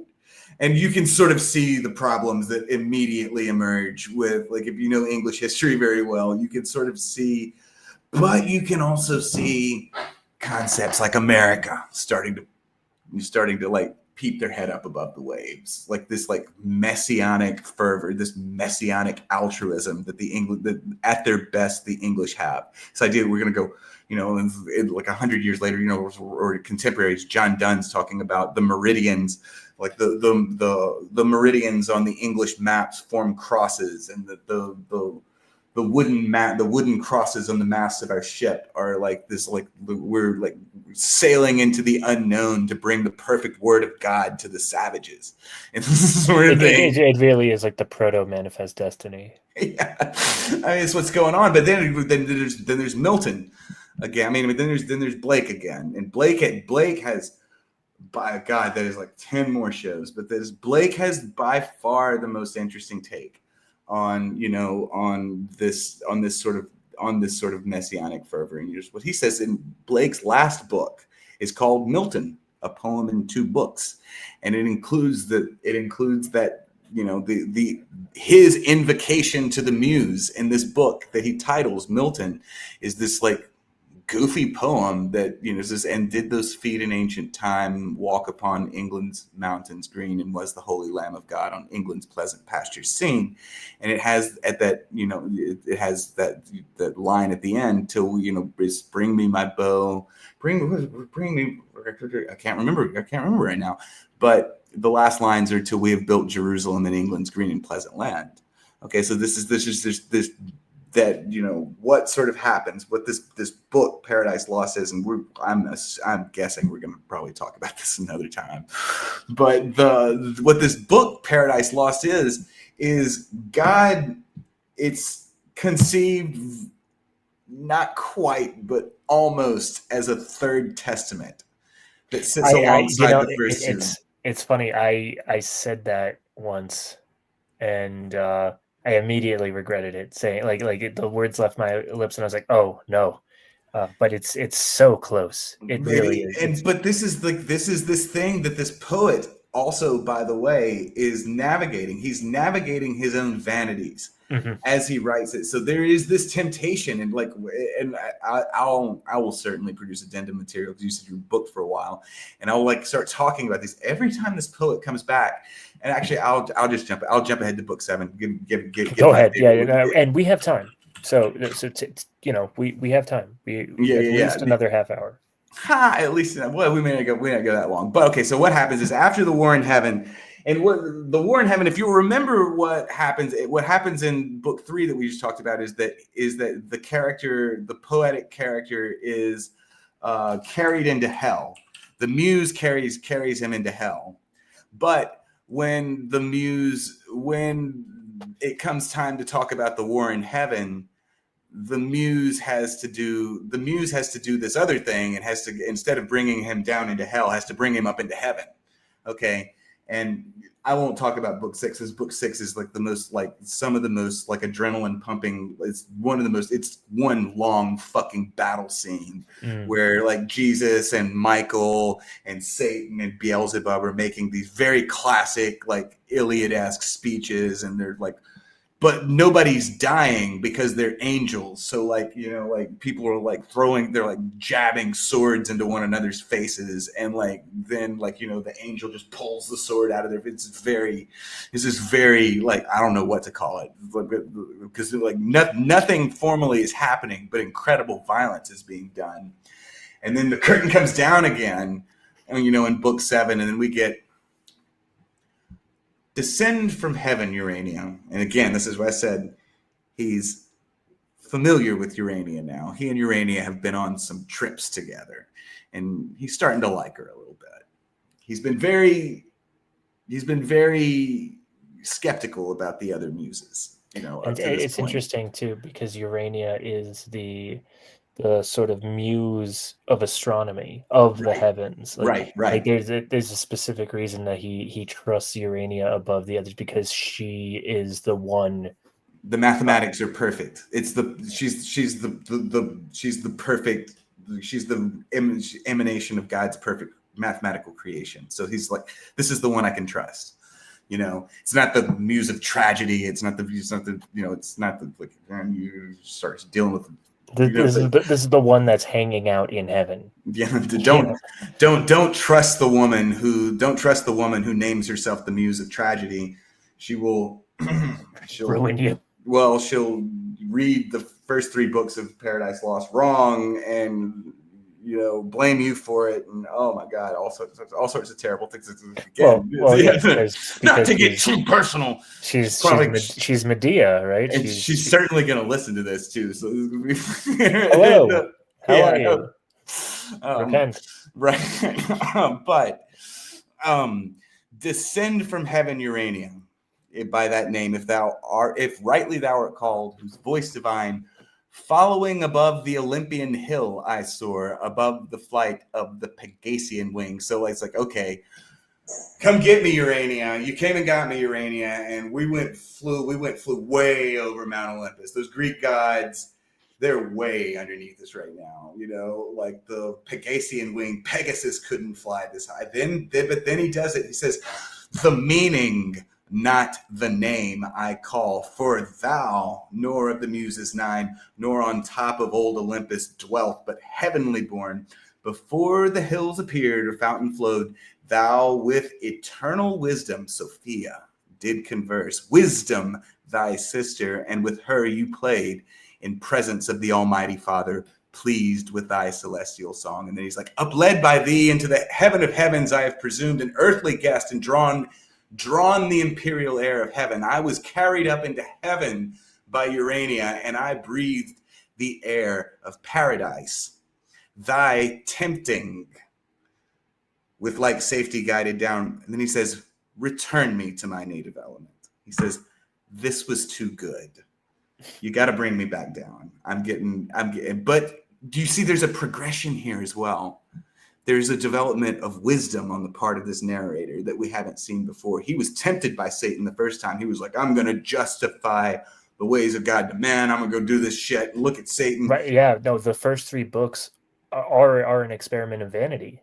And this time he says, No, bring me back down. I can't do it. Yeah, Yeah, and I these, just and then my favorite lines in the whole thing: "Lest from this flying steed unreined, as once Bellerophon from a lower clime, dismounted on the alien field, I fall erroneous there to wander and forlorn." He said, "I've seen what the hell happens when you fall off this train, and I don't want to do that again." And then he says, "But standing on earth, not wrapped above the pole, more safe I sing, with mortal voice unchanged to hoarse or mute. Though fallen on evil days do fallen in evil tongues, in darkness and with dangers compassed round, and solitude, yet not alone, while thou visitest my slumbers nightly, or when morn purples the east." And he's still talking to Urania, "Still govern my song, Urania, and find fit audience." And you said when you left, you were like, "I hope this one does numbers." And I was like, "I ain't gonna do numbers," but this is the reason, you know. "Still govern thou my songs, and fit audience find, though few, but drive far off the barbarous dissonance of Bacchus and his revelers." And then, oh my God, the e-girl who read this wrong, actually attempted to make the claim that Christianity is the Dionysian, which is, of course, Bacchus. And we have this claim right here in Paradise Lost, right here right here. He's saying, "Get out of here, Bacchus." No.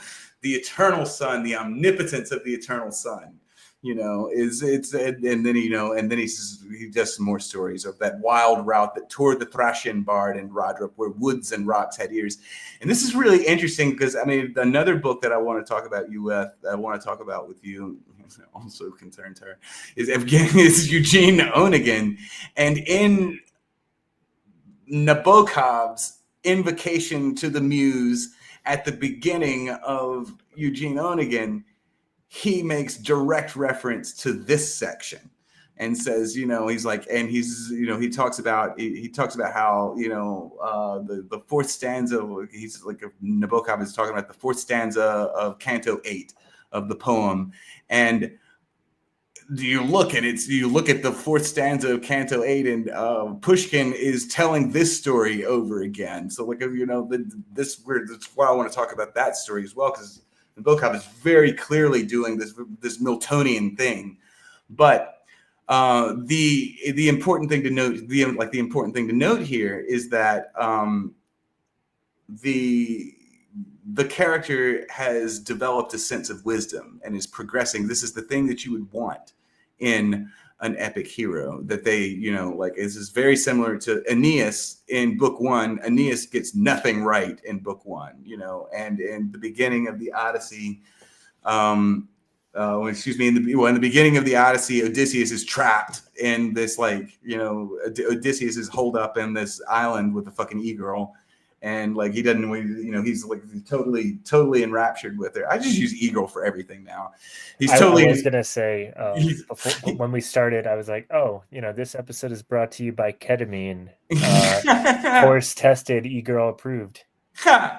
But he's holed up with what is her name? Calliope? No, it's not Calliope. No, Calypso. What is her? Calypso. Yeah, he's holed up with Calypso, and like he's doing everything wrong. And at the beginning of the Iliad, Achilles is also, he's not participating in the war, so he's not doing anything right either. Right. Again, there's another argument that this heroic figure is the poet, because at the beginning he doesn't do anything right, and he starts to get better, and he's just like, not like, I don't want to end up like Bellerophon, which is a great story, if you know the story of Bellerophon. I want to end up like that. And then he says, but then he's, and then he says, "Same goddess, what ensued when Raphael, the affable archangel, had forewarned Adam by dire example?" So he's actually, now he's like, he started to trust the figures that God sends down to him. And Urania is his favorite one. He and Urania get very friendly. And he actually enters into a sort of conversation. She doesn't ever talk back to him. She just gives him images. But for most of the rest of this book, is actually, instead of just attempting to tell the story on his own, and again, like what's Aeneas learned in book 2 of, it was Aeneas learned in book 2. He says, I have my translation of it down here somewhere. I think it's going to be in With the Morning Sun. Yeah. And lo, I marveled as a great throng appeared, a tide of souls unbidden, yet drawn by fate, mothers and fathers, wary yet steadfast in youths, shaped by exile's bitter hand. A pitiful multitude, yet resolute, ready in spirit and hand to follow wherever the seas might sum us, to whatever distant shore I named their haven. And then above, on Ida's sacred peace, it rose, the morning star, veiled in pale, unyielding fire, driving the shadows, summoning the dawn. And around us, the gates stood locked by our foes, the Greeks encamped, with their siege unmoving. And hope, frail hope, lay broken in the sand. So yielded I, grief's weight upon my heavy soul, and bore my father aloft. His years my burden, a living relic of a shattered world, while behind me Troy burned, in silence ruled the heavens. So this is a very similar, that's my translation, by the way. Oh, really? Yeah. This is a very similar moment in the hero's epic journey, where he starts to realize that he doesn't have to do this alone, that he's being sent help. And so Urania is going to help him do some stuff. And, actually he's working on a team with Raphael and Michael, and, we're all in this sort of together, and we're going to get this story right and get it nailed down so we understand what the English people have to do. And that's the trajectory of Paradise Lost. I think we've done better than we normally, because I've done a lot of, sometimes we do these shows and we don't ever even really touch the material. I've done a lot of touching the material this time. But is there anything I haven't pointed, like have I created an arrow that people can follow whenever they look at this book? Oh, most definitely. I typically, when you start into something, I get lost immediately. This is the clearest you've ever been. Oh man, that's good. That's good. So I get the divine hand has made you lucid and understandable. Thank you, Edward Habsburg. Well, yeah, okay. I mean, let's get into that. The Protestant Catholic divide. I touched on it a little bit with regicide, right? Yeah. And if patricide is like the worst sin, right? It's not the worst sin, but it's up there, right? Right. Regicide is that times like 10, because you're killing the father of your nation. Yeah. Right. And Cromwell justifies it. Cromwell. Not only does Cromwell justify it, he gets the very poet of the text that we're reading to write the justification for it. Exactly. There's an entire subset of English society that goes along with it. It's so much so that when the monarchy is restored, they have to leave. Yeah. And they have to go found a new nation. Right. Yeah. Where do they get track them down in Virginia? And three of the regicides were found in Virginia. Really? Mm-hmm. Oh, that's the last one. Where the Great Dismal Swamp is? The last one, they ran him down in the Great Dismal Swamp and fed him to panthers. Wow. Yeah. That's one way, man. But and that's the thing too, is there's such a visceral. These people have never met the king, right? But they understand what he represents, right? And his death, even the executioners of the Romanov family, right, kind of existed in like this, if the Apocrypha is true, right? They existed as kind of wait, hold on, what do you mean if the Apocrypha is true? Is this like not a thing? I'm not going to dox your faith, but are there questions about the Apocrypha? No. Sorry, I used Apocrypha as kind of just sorry, if the story is true. Yeah. Right? If the story is true about the executioners of the Romanov family, they kind of go into internal exile, right? And they're seen as like these untouchable peoples. Yeah. Oh, that's absolutely true. And Milton, okay, now I kind of see where you're coming from with like what is the role of Cromwell, and like, because this text is written. I mean, the version I've been using is the 1674 edition, which is very near the end of. It was the version that he liked more. He didn't like the first edition. I haven't been using them, but they'll be like book first, the arguments, where he'll include a synopsis because he decided that it was too complicated and it needed a synopsis. But I think maybe 1671 was when the first one came out. this is well after all of the events of like that are apocryphal, that are like sort of like fictionalized as the war in heaven. This is well after these events occur, and the politics of the Long Parliament and all of this sort of thing have all been sort of shaken out. But I do think that there are, you know, Milton himself, most people think he is somewhat unrepentant, but there are indications that because he goes blind, remember? Right. That he Yes. believes that he might believe that his complicity in the regicide is what he's done that has deserved this blindness. And that to me, that's getting off light. Well, it is, and this is what he says. Okay, but he doesn't say that he's done it. He doesn't say that he wouldn't do it again. You know, he's like, I had to do this, and maybe this is why I'm blind, but maybe I'm also been blinded so I can tell this story properly, and I won't be looking at what's going on around me. But he's pretty sour at Cromwell at this point in time too. And like there are like serious aspects of Cromwell that creep into the satanic figure, because like Cromwell was this figure. Let me actually find out. I told you have to crack the whip on me if I start getting. No, you're good, man. No, this is fascinating. I gotta remember which one is. Is it New Forces of the Long? What was I just saying? Yes, Cromwell as Satan. New Forces of Conscience under the Long Parliament. Okay, so yeah. This is written in I can't remember exactly what year this was written, but this was written after the First English Civil War, and the king has been vamoosed. And it's a sonnet, and like Milton's sonnets are not like love sonnets; they're not like Shakespeare's sonnets. They're very political. And he says here, this title of this one is, it didn't have a title. This is a title that's been given in the intervening time. It's called on the New Forcers of Conscience. I love that line. You hear me use that line all the time.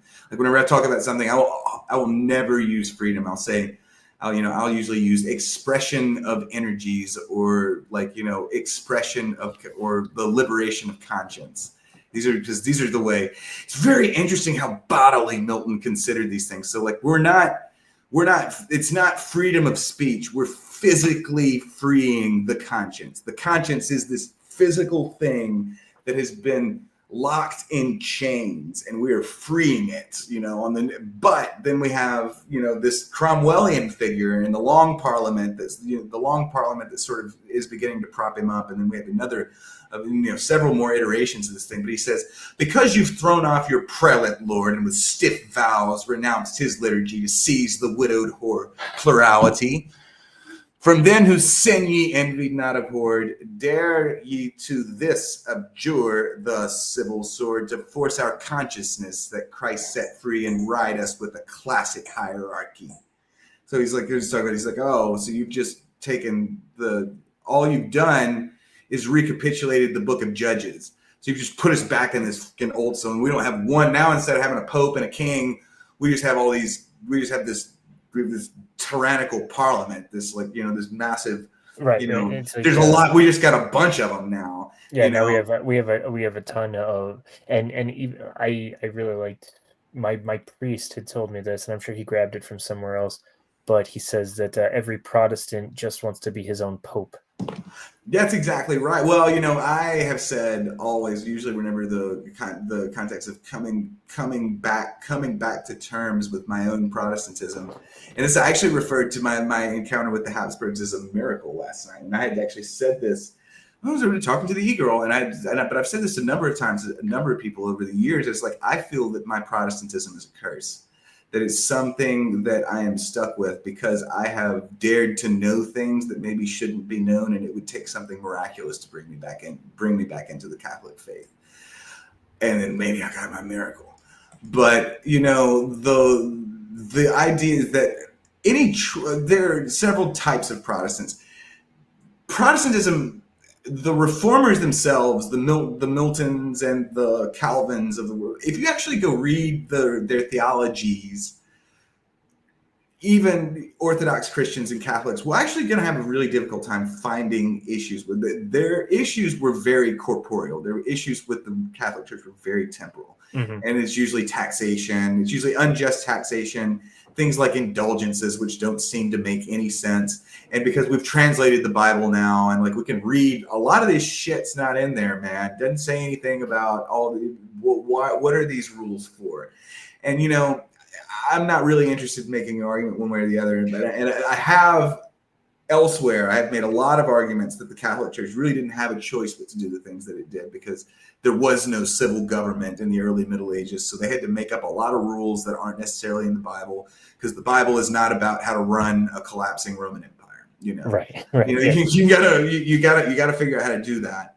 But you know, Milton, he comes to this conclusion, but he sees this second type of, you know, so the first type, the genuine type, a real type of Protestantism, as it was initially conceived, very much like Christianity itself, like was not something that was meant to last in perpetuity. Okay, we were supposed to protest until we get our reform, and then we fold back into the church. Okay, and this is how Milton saw it as well. This is how Milton saw it. This is how Cranmer saw it. I don't know that this is how I don't know the Germans as well.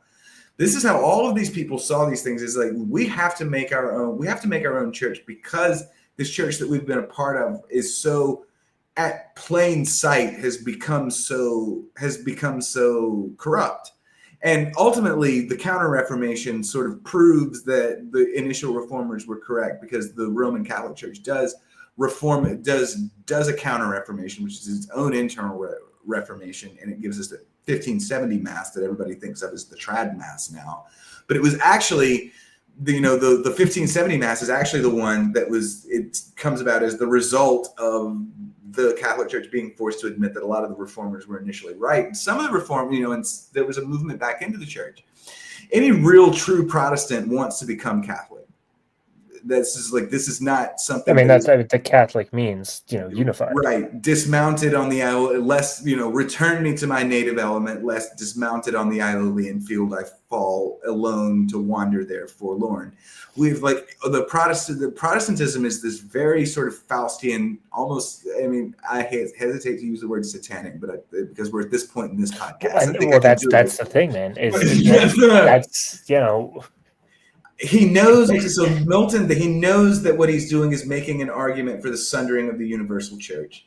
And he knows that there are some satanic elements. And by his own beliefs, he knows there's some satanic elements. And so again, this poet who has become the hero, he has to lay out a path. What does success look like? What do the English have to do to get back on board? What is it? We have caused ourselves, we have fallen out of the grace of God. We ate this apple.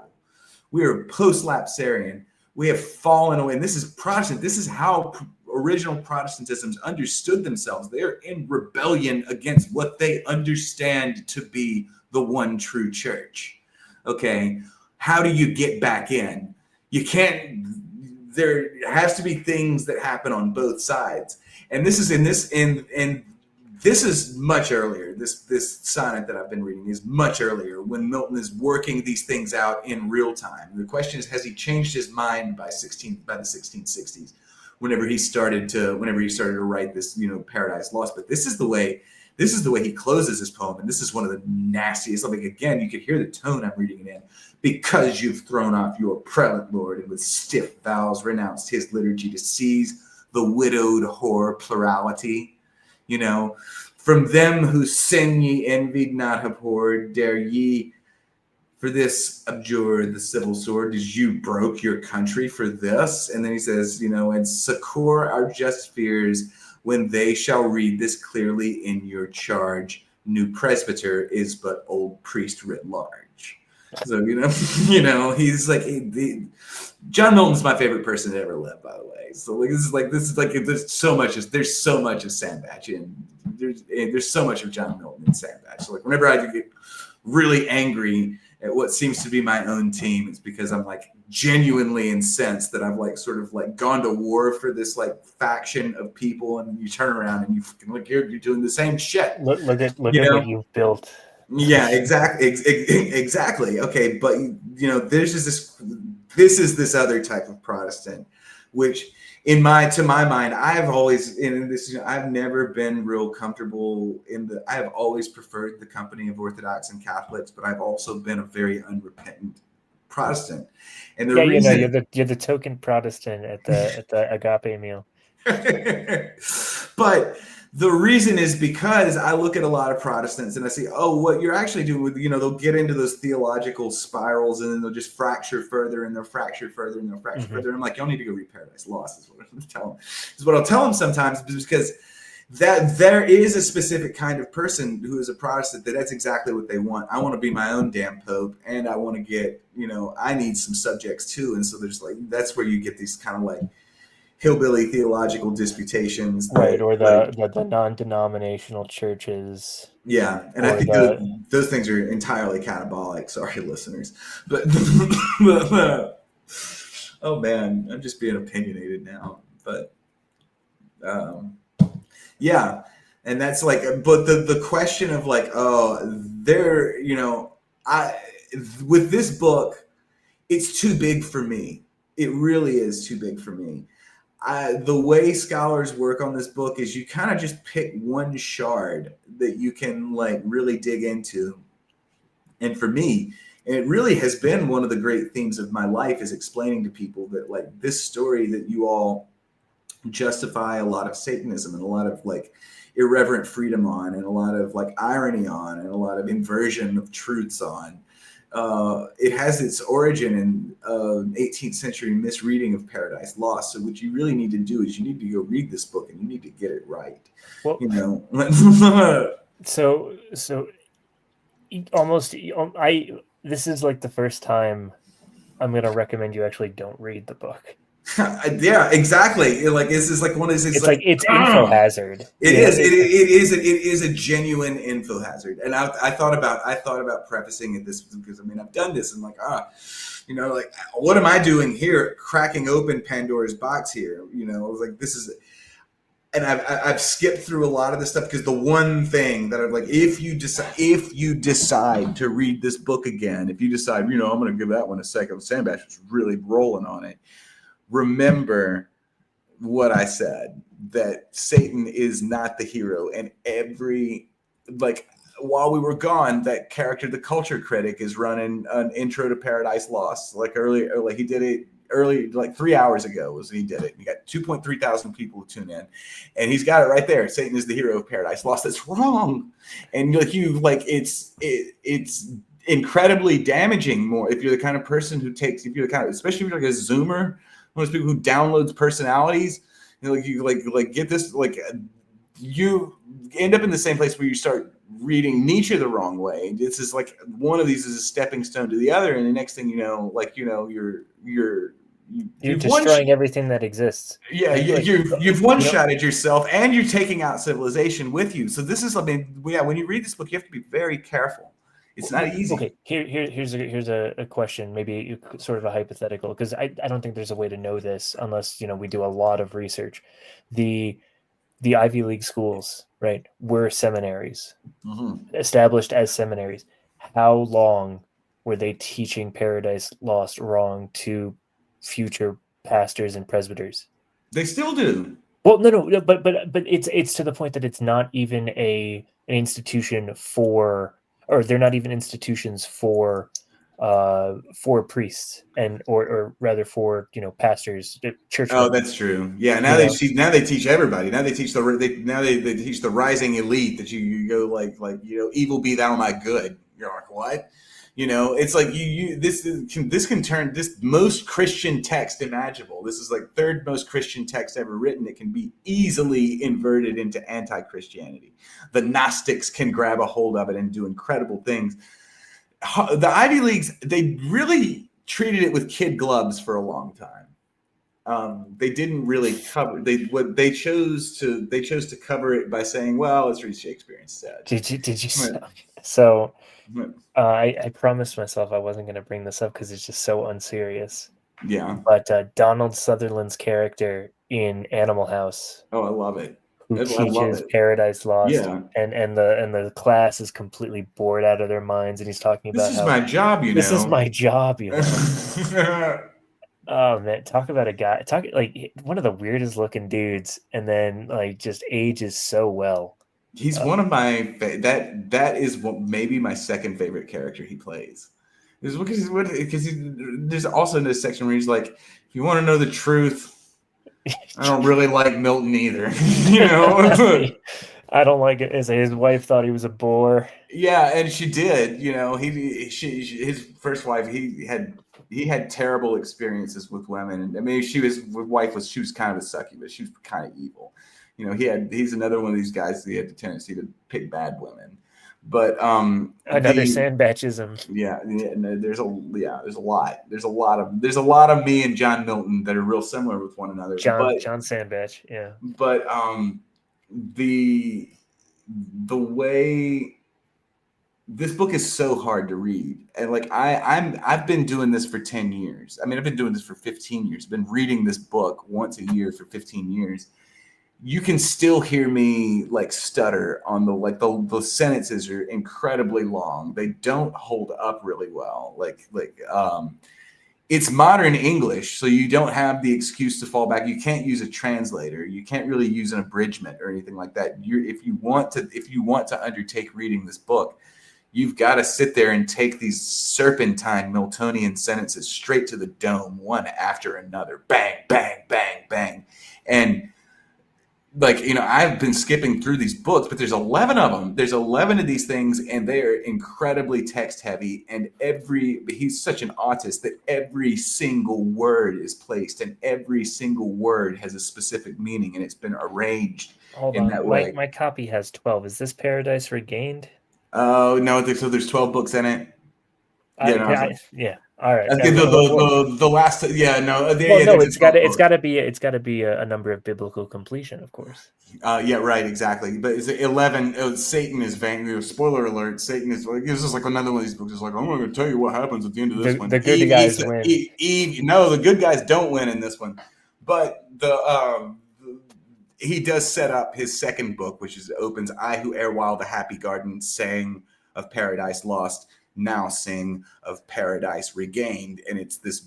And this one is the one that's modeled on the Job story. Well, it's actually modeled on the Gospel of Luke, where Jesus is very firmly the hero. There is no sophistication in Paradise Regained. It's like Milton says, okay, that last story I had to tell you, I had to justify all that Jewish shit. I had to justify all this, Milton, he was a raging anti-Semite. He was like, the Jews fucked that story all up. The Catholics fucked that story all up. And then but this story is so pure that you can't miss it. And it's just Jesus essentially like ramrodding Satan for like 50 pages. It's like God, it's like, stop. He's already dead. That's Paradise Regained. Well, don't tell that to Martin Scorsese. What does Scorsese do?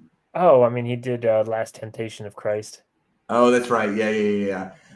Yeah, Milton would not have liked that. No. But again, he is doing this thing again where he's kind of like he's decided that the Bible may not be clear enough. That the Bible may not be clear enough, and that he's got to go make this like cartoonishly obvious that what's happening here is that the Son of God, who is himself God, is curb stomping Satan American history X style. And so that one, if you make it all the way through Paradise Lost, it's almost like if you ever read those the Antigone or the Oedipus. The Oedipus cycle. Yeah, it's like the we last did an episode, one. or no, we didn't do that on my channel. We did Ajax instead. Okay, yeah. My favorite of the three is Oedipus at Colonus, which is this kind of like strangely. Of course, that's your favorite one. That's the one that's no one's favorite one. I love it because it's only Cal Crucis is the only guy that likes Paradise Regained too. It's like too stilted now. It's like, come on, man, But Oedipus at Colonus is like this very still, serene ending to what has been this very turbulent ride, and that's kind of what Paradise Regained is. The other great Miltonian classic is the Mask of Comus, which is like a much more classical. It's a psychedelic party. I don't know how John Milton got conscripted to write a mask, because what a mask is like a play that's being put on at like a rich people's party where they're just getting smashed and being like wildly degenerate. But like Milton takes the commission to write one, and he decides he's going to write the most moralistic story imaginable, while all these aristocrats and like bigwigs are like getting totally smashed around him and fornicating and everything like that. You know, it's like he's like the guy in the corner. He's like, they don't know I justified the ways of God to men. You know, that's his other. And everybody at the party's like, man, that Satan guy's pretty cool. He's just like me. He's literally me. Yes, yeah, he was poor John Milton. He's probably the great. This is like me. Like, I don't make this kind of pronouncement very often. John Milton's the greatest writer in the English language. I agree. Yeah, he's hard to read, and Shakespeare is more accessible, but Milton is so much more complex. There's so much more going on in Milton. I'm gonna make a crude analogy, and forgive me for a crude analogy, but it's like that artist or that musician that does one really great album. Yeah. Versus the group or the musician who only puts out bangers. Yeah. But they're consistently great, but they just don't reach those heights. Right. It's the Court of the Crimson King. Paradise Lost is the Court of the Crimson King, the Court of the Crimson King has shitloads of Paradise Lost references. I mean, this is the single most referenced text in the English canon. I mean, this is the English canon.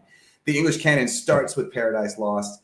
And from Paradise Lost, the English canon is in canonical and anti-canonical discursive interpretations of Paradise Lost, and the English canon prior to Paradise Lost, going back in time, is like sort of like Nick Land's concept of capitalism. The English canon is built from the ground up as this thing that culminates, like right. Cuts it backwards in time. You design the canon to accommodate someone being able to understand and read Paradise Lost, and then they, after Paradise Lost, they get the various commentaries and the interpretations and that sort of thing. It's the central text of Englishness.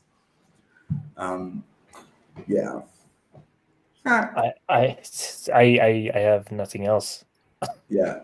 We've been going a little over 2 hours now, and I've expired too. I've the light, the fire has gone out of me. I'm just gonna slump in my chair and smoke cigarettes. You've earned it. Yeah. You've well done, sir. That was awesome. Yeah. Tell everybody where they can find you, how they can get more of this. Yeah, so here on Canon Fodder, apparently, because I'm here like once a month now. Yeah, the semi-regular co-host. Right? Has Cap been on more time? You are far and away. Really? Episodes, yeah. I have the most fun time doing stuff with him. He's a really fun dude to like. He's a prick. Well, he is. He's a jackass, but he's like the most fun jackass. I am on Substack at Ecologica Americana, and I have 15 essays. Oh my God, things that I'm doing. I have 15 essays. I'm trying to publish some literary criticism. I'm trying to do my version of T.S. Eliot's The Sacred Wood. That I'm going to. Is that what you're sending to WLE? You all don't publish criticism. I'll publish whatever, man. The thing that we are, I don't do. Do you all have because Dan's got his publisher now. Are you all doing like imprints, like long form? Because when I finish the book, I'm writing 3 novellas, which are actually Paradise Lost is an important component of them. It has to be. I've gotten 2 of them done. There's actually really the overarching narrative is there's somebody else told me that it's more like a Mishima text but I've never read any Mishima text, and I had to admit that the concept is very similar. But I have 3 novellas that I've written, or I've written 2 of them. The third one scares me to start, and it's essentially it's a man and a woman who like keep fucking up getting together, and then they keep getting spun back into samsara. And every time they get spun back in, they don't remember the last time they did it. It's going to be good. I would, if Double Dealer, if I don't know that y'all publish books. If y'all publish books, I would like to do it with y'all. If not, we'll talk. And because the other alternative was Apocalypse Confidential, and I just don't think it really fits with them. And they're like, because it's not. This is very decidedly not. What is that? Our time. He just retweeted me like while we were talking about this. What is that genre that he like came up with the term for? I have no idea. New Edge. You don't really write in it either, but it's like Forever Magazine, Honor Levy. Like that. Incurable Graphomania, like he like invented a generic form for it, and the stuff I write doesn't really fit into it because I'm just writing stories. It's like the title is 3 melodramas, so it's literally 3 melodramas. Like they're not. I'll tell you what, we'll talk offline about that. Yeah, about publishing it, because I'm excited to be involved in any capacity. So. Oh, okay, yeah, very cool. And then of course I'm on Twitter. Y'all did get me up to y'all got me up to 6,175 followers, and we are rolling. And also, because I'm healthy enough now, if you are in the Central Texas blast radius and you want to hang out, reach out to me, and we'll get some fucking Lone Stars or something. We'll get some Lone Stars or some Mexican food, and we'll hang out. And as soon as Sandbatch hits 10K followers, he's going to nuke his account and start from scratch again, as is tradition. There was something I said I would. No, I said at 10,000 followers, I would review every Bob Dylan album. Oh, okay, all right. Which everybody's like, oh, we don't even want to hear you do that bullshit. And I'm like, but you do. But yeah, okay. So like, yeah, what have I got going on? What have I got going on? I've got the Substack that's been neglected lately because I've been doing so much other. Because I've been like, Jeff. Well, the book you just published is like stuff from your Substack. Don't like the idea. I'm like the Substack I'm fine with, but like I'm really way more interested in the construction of these 2 books that I'm working on right now, because they seem more substantial. Well, yeah, when it's in physical form, it just you're going to weigh it differently, literally. But let's see, I have like I felt that way about because I write for I write for IM 1776 too, by the way. So yeah. I do way more than I think I do. Like I'm always like I'm just this dude on Twitter, but I got a lot more going on than I think I do. But yeah, no, I've never written a book before. I guess I have. I wrote a master's thesis, so like that's kind of you never wrote a book anyone read.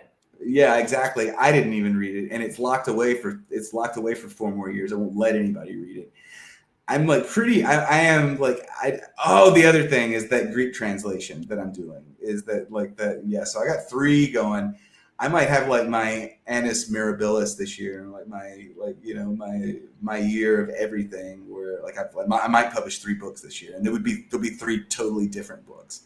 And that would be really cool. I've never published a book before, and I'm really excited about it. So that's the thing that I'm doing mostly right now. But do follow me on Twitter, all that is to say, yeah, follow Sandbatch on Twitter and read everything he writes, as much as you understand. Lord knows I don't grok everything he says, but I don't either. I know it's interesting at least. Yeah, sometimes the well runs dry, but I do like I'm like a Sybil sometimes. I will say I don't even mind admitting it. I will say incredibly prescient things sometimes. So yeah, it's like playing Russian roulette with an LLM. Yeah, I was surprised you didn't have a seizure midway through the conversation like Dostoevsky. This one I almost did. I read Paradise Lost. I didn't read Paradise Lost in high school because I skipped British Lit. because I'd done something. It was something with like the football, the weightlifting football PE course, and I can't see that. I didn't get British Lit until I was in college, and we didn't get it in the survey course, so I didn't read Paradise Lost until I was 19, and I took a whole course on it, and I sat there mesmerized. I was like, this is the most incredible shit. It changed my life. Literally changed, like probably like most life-changing media consumption study events was the day I discovered Bob Dylan, reading Paradise Lost, and when Edward Habsburg tweeted at me. It really is. Those are like the moments. But and now I have to chill, and yeah. I feel so dirty doing it because how to say, oh, go buy my magazine, go buy my books after talking about Paradise Lost feels wrong. But well, let me show Double Dealer for you then, because like go ahead. Yeah. Double Dealer is like, again, in contrast. I don't mind telling y'all that I think y'all are the best in the game right now, because like a lot of these, there are a lot of like lit magazines. First of all, you all are well over the obscurity hump now. Like people know the Double Dealer, so it's not like it's just gonna roll over and fail or anything like that. But you all are like, what Double Dealer does is oh God, just to show somebody else, just to go buy Slaughter's book, because Slaughter's book is incredible. Yes. Crimson Veil. It is actually managing to pull a genre out of the grave, which is something that I didn't think was possible. It was like Southern Gothic is actually experiencing a third wave of life. It is actually experiencing a third life right now, largely as a result of the work that that Hudson and our friends are doing over at Double Dealer. It's probably, what are the magazines that are around? I mean, there's like, I don't know I know Apocalypse Confidential, and I know there's another magazine just started recently, and they're great. But all of those other magazines are like, they're the same. It's like Yankee scene fiction is what it is. The South is actually rising again in literature, and the Double Dealer is a massive part of it. It's all Tom. I just run the podcast. Mm-hmm. Yeah. So by the time this episode's out, issue 14 should be available for purchase. Best one yet. We had a lot of really talented people submit. I mean, we always do, but the volume has just increased so much. So thank you to everyone who submitted, who purchases a magazine, and who follows us and supports what we're doing. Especially our loyal Canon Fodder listeners and patrons. I also have 3 books out now. Very weird to say that I have 3 books. The Search for More Money is they came my rapidly is the thing, is like, you just like bang, bang, bang. Oh, you can tell with the lack of editing and spelling mistakes. You can definitely tell. I like them that way. Yeah, so they're out there for people. Yeah, this is a long one. This is the longest one I've done in a while. I don't know how to end podcasts, so I will just say insert ending here.